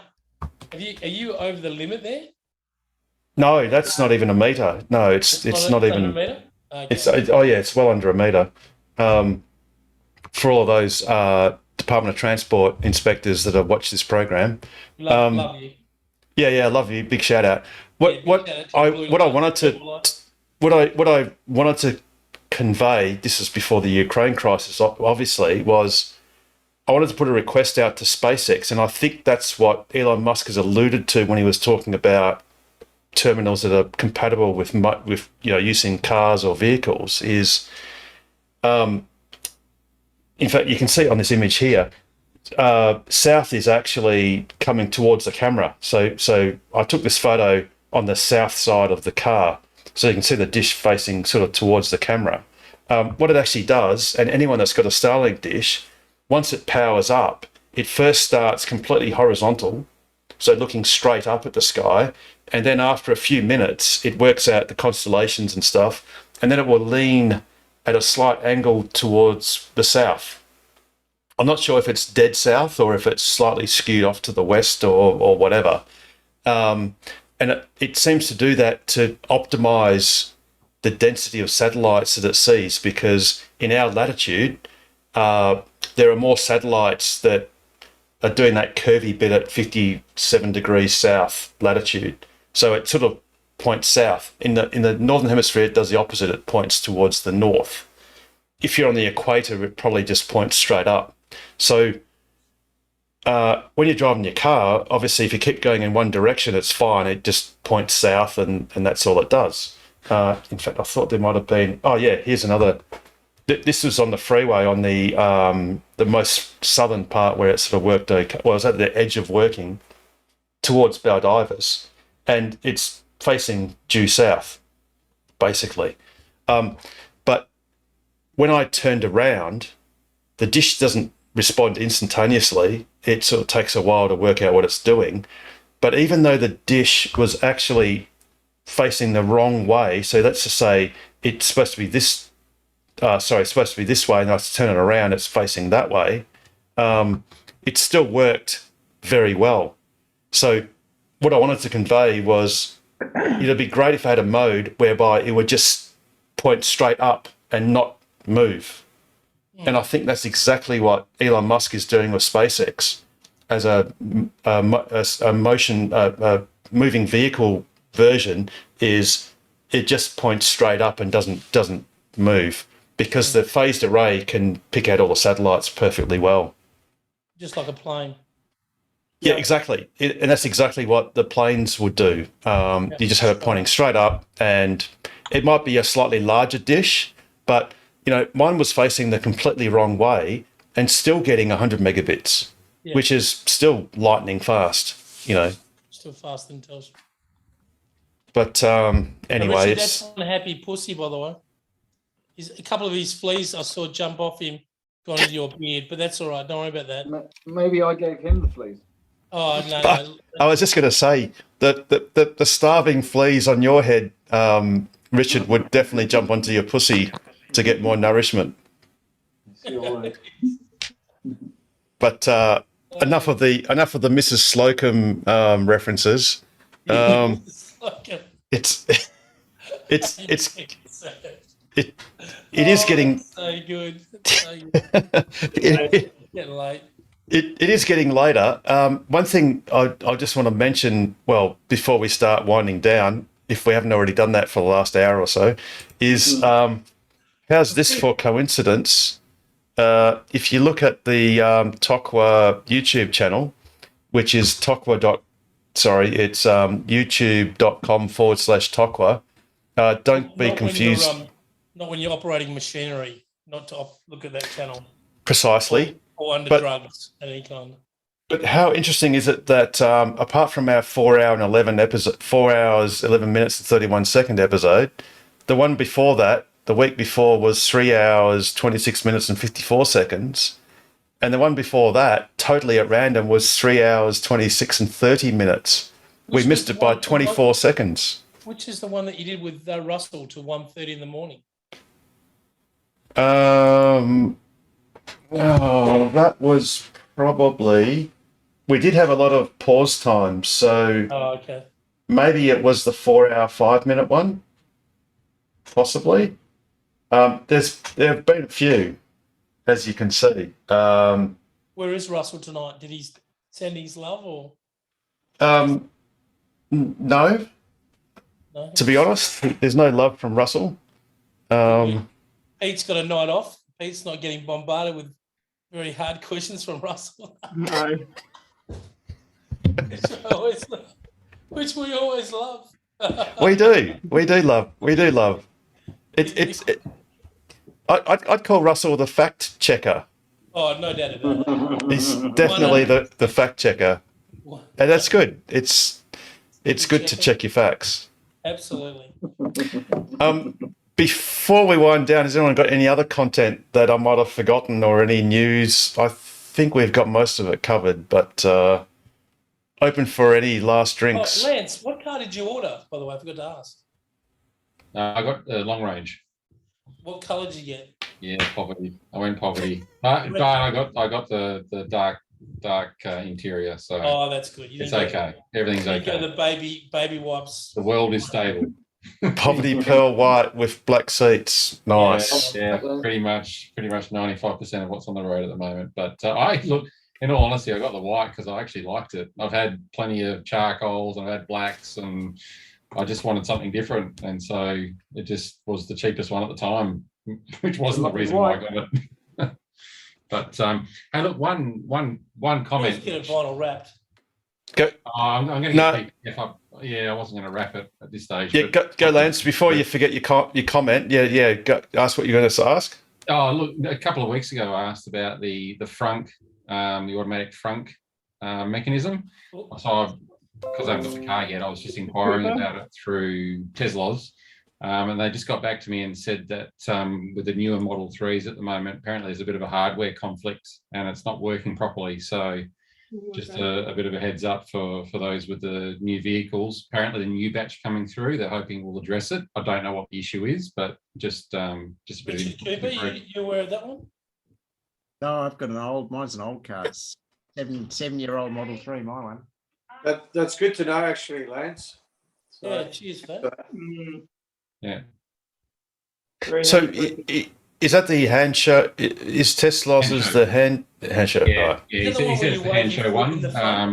He didn't elaborate. It was just via Messenger, but he said there's some hardware issues that they're dealing with, and they're hoping the next batch coming through will rectify it for the newer Model 3s.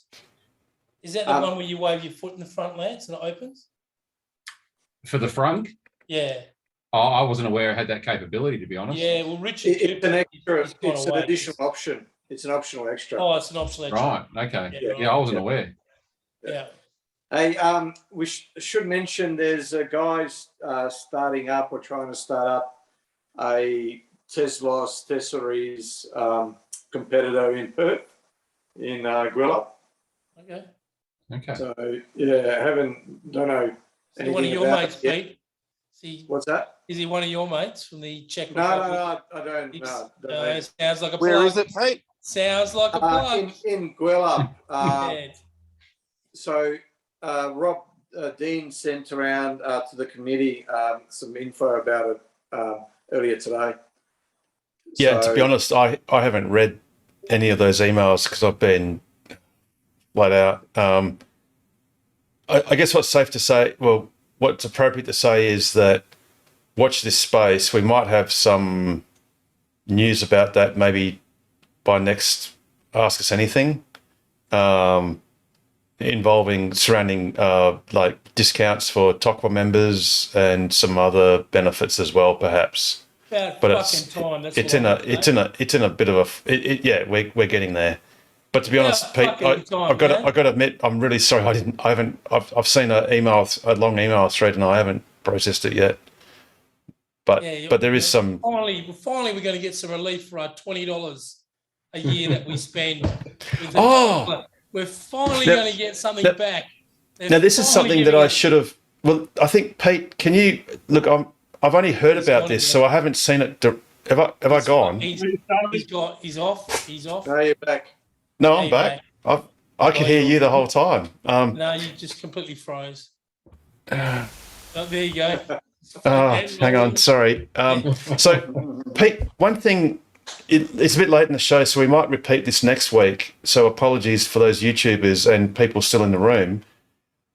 You had an interesting, I think it was you, had an interesting graph, or at least data, around the annual fees for various car clubs and things. And the fucking iPad off. Harold, I want to mention last time that Pete showed one of his graphs, he was sent to the doghouse for 3 months. So let's not see any more of Pete's graphs because things are good. He's inside the house where it's getting colder these months. It's going to get colder and colder, and he doesn't want to be like in Czechoslovakia right now where it's freezing cold outside. Because he showed one of his graphs. Where was it? Can you guys see? Yes. Yeah. All right. So this is probably the one that you were talking about, but there's one more as well. So yeah, as you can see, the red one to the left is more of your sort of premium cars. So your Jags, Mercs, Bentleys, Rolls, Ferraris, Mustang Club, etc. So the average there is about $170 a year. And some of them are as high as close to $300 a year. Then you've got sort of the mid-range Toyotas, VWs, HSV, Mazda. They are sort of average close to $60. And then there's the outlier, Tokla, at a mere $20. Which you get for your $20. You get the news of a lead. You get Harold's credit card, which you can check into any hotel. And you get a fuel pump. A fuel pump. Yes. But wait, there's more. An electron Bowser. And that's the actual rate. So you can see Ferrari gets up to about 280. So, and these are, so it was Rob Dean and I that put these together. It was, it's based on the first year membership. So some of them include a $50 nomination fee. Which I think that we might need to put our rates up $5 more next year due to inflation. Cost of power going up. Oh, look, to be honest, we're happy with the $20. I mean, if it was $50 a year, we could then, if it was $100 a year, we could basically buy a new fast DC charger every year and install one somewhere, which would be great. But $100 is a lot of money. And if it was $50 a year, we could probably still almost squeeze together a fast DC charger with some donations. But look, as a club, we're happy with the $20. It covers insurance expenses, and we do have some surplus funds in the bank, which we'll do something useful with. But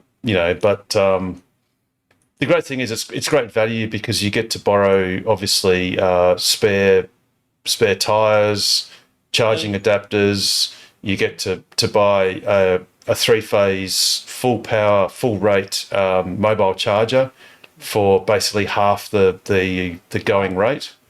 And you obviously get Ask Us Anything for free. In fact, you get that whether you join or not, so that's actually irrelevant. But you're joining a great cause, and you're part of the Tesla family, and you're here to support Tesla's aim, which is to accelerate the adoption of sustainable energy and transport. And we should mention And that we we're care a about the environment. non-profit club and we're an official club as well. So Yes, it's not like yeah, and we're an officially sanctioned and endorsed club. The logo that the logo that you can see here is actually Tesla's logo, but they specifically create it for us with their permission. And as part of that, we have to be a serious club where we abide by their code of conduct. As committee members, we have NDAs for various information that Tesla may tell us from time to time. We obviously are obliged to act appropriately and in all respects and ethically. Part of the process is we have to be properly incorporated. We have to have insurances, so that a properly formed constitution. We need to be incorporated and operate properly, and we are subject to scrutiny by Tesla. So if you do join this club, you can be rest assured that you're joining a club that is responsible and honourable, and all of the committee members, each and every one of them, and in particular Pete, Rob, Ken, and all the other committee members work really hard to for the benefit of the members, and that's what they do, and that's their job. Well, it's their calling to do that. Is that like a Christian thing, or no? We look, well, as in it's. Hey, I'm just looking at options. My wife would say it's like a cult. Oh, yes. Yeah. Is it Pete? Is it act, belong, commit? That one? Is that the one you told me? Yes. That's the one. Act, belong, commit. That's the one. Just don't act, don't belong, and don't commit. Yeah, too much. Because if you act up and belong to a cult, you will be committed. Definitely. But and we work along with the senior citizens, like Richard Cooper. He's not paying any attention. Richard Cooper. Richard. We work with senior citizens a lot. Have you heard of Ampathon? He's not listening, so he's old. No. He actually is listening, and he's reflecting the wee that you're taking out of him and taking it out of yourself, Jared. He's coming back on me. I was actually listening to my wife. She's just booking a trip to France at the moment. So. Excellent. Insurance? Sorry? You don't need it. Don't worry about it. It's all right. Don't worry about it. When are you going to France in about 10 years? I'm not going. He's going. I'm not going. Oh, okay. Is that the same time you get that Model S plaid? All right. I think it's probably time to start winding this up. I'm hanging up, guys.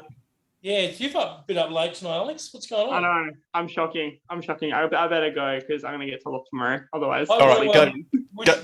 Richard Chapman, speedy recovery at a hospital with that broken leg.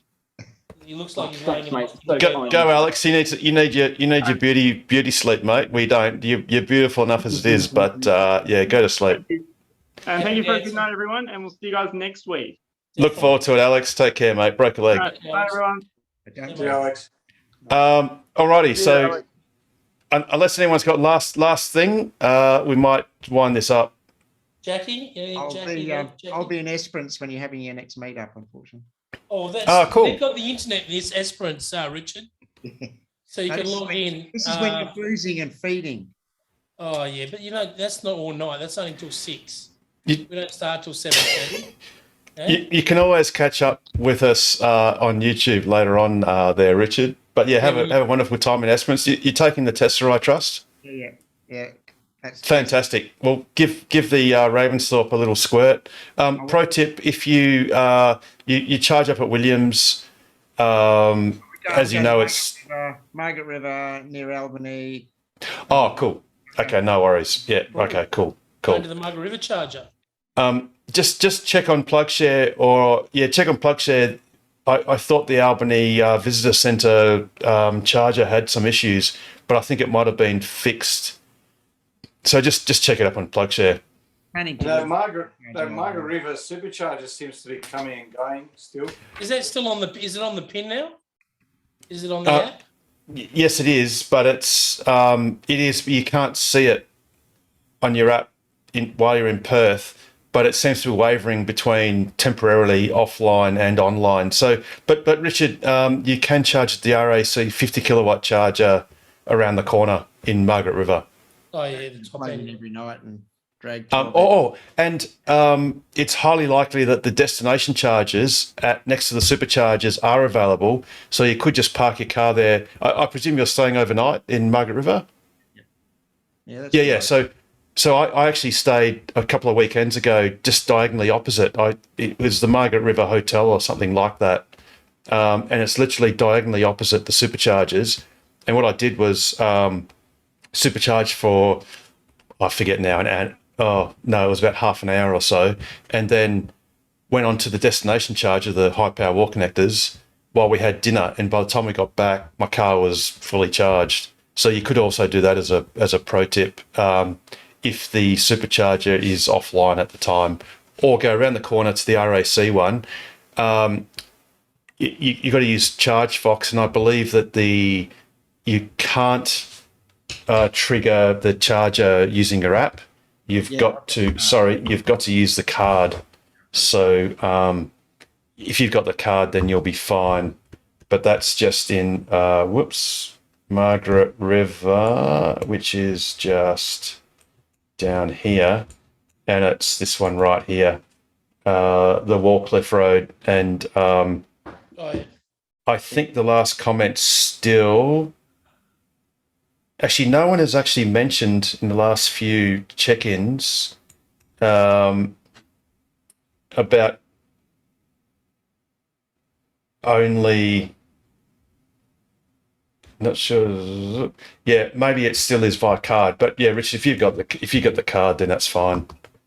You can then top up at 300 k's an hour. Yeah. And if you're staying overnight, just plug into the destination chargers. There's 3 of them at the Woolies, and that'll work perfectly well. Yeah, I'm planning to plug my car in at the Airbnbs where I'm going all over the place. So. Cool, awesome, fantastic. We'll have a wonderful trip next week. A couple of weeks. Or a couple of weeks. Everyone else, you're all good? I think. What's the date of the next meeting, Harold? Early April. Oh, yeah, 3rd of April. Casual meetup demo. Yep. So at a venue to be announced, it might be the Cute Old Tavern. It's just going to be mass only. Is that right? Oh, George messaged me a bit earlier. He said the charges are fixed there now. Cool.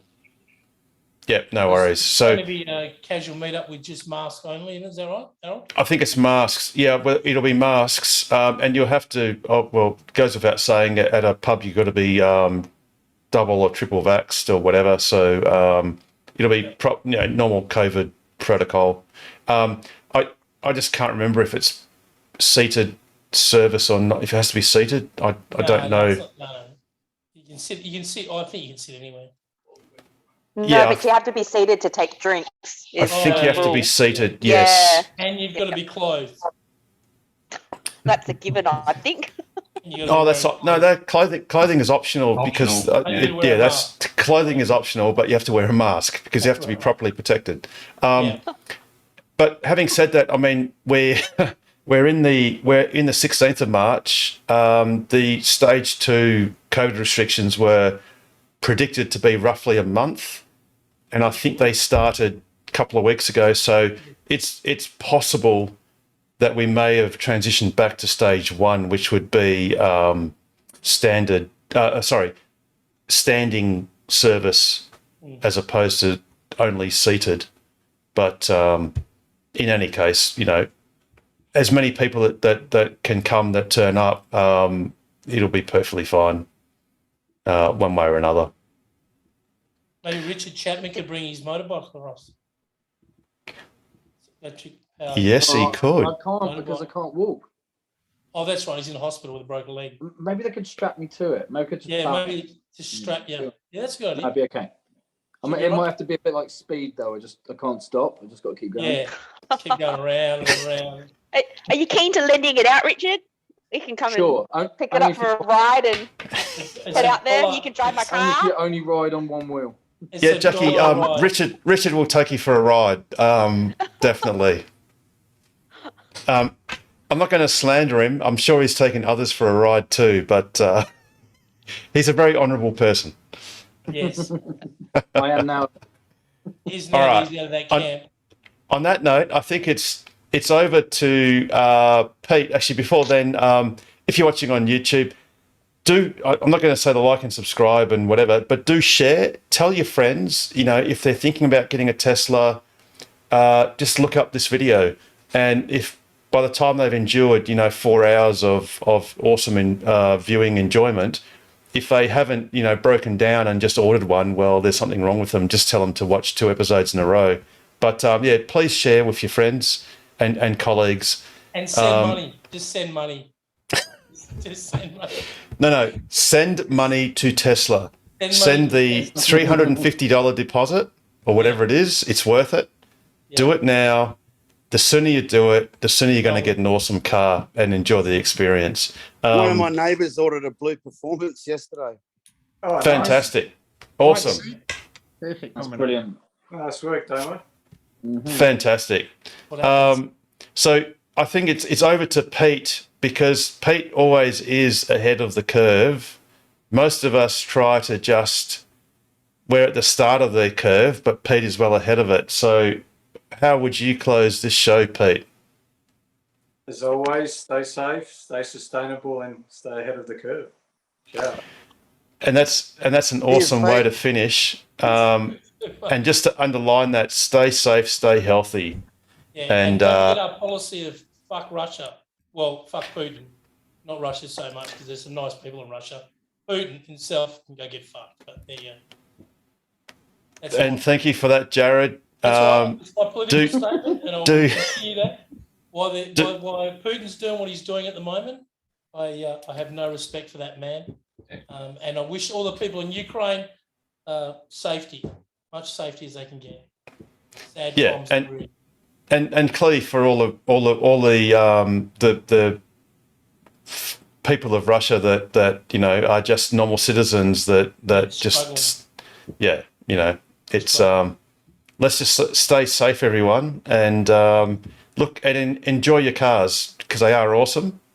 Go Tesla, and we'll see you next week, hopefully equally alive and safe. So take care, everyone. Have a good night.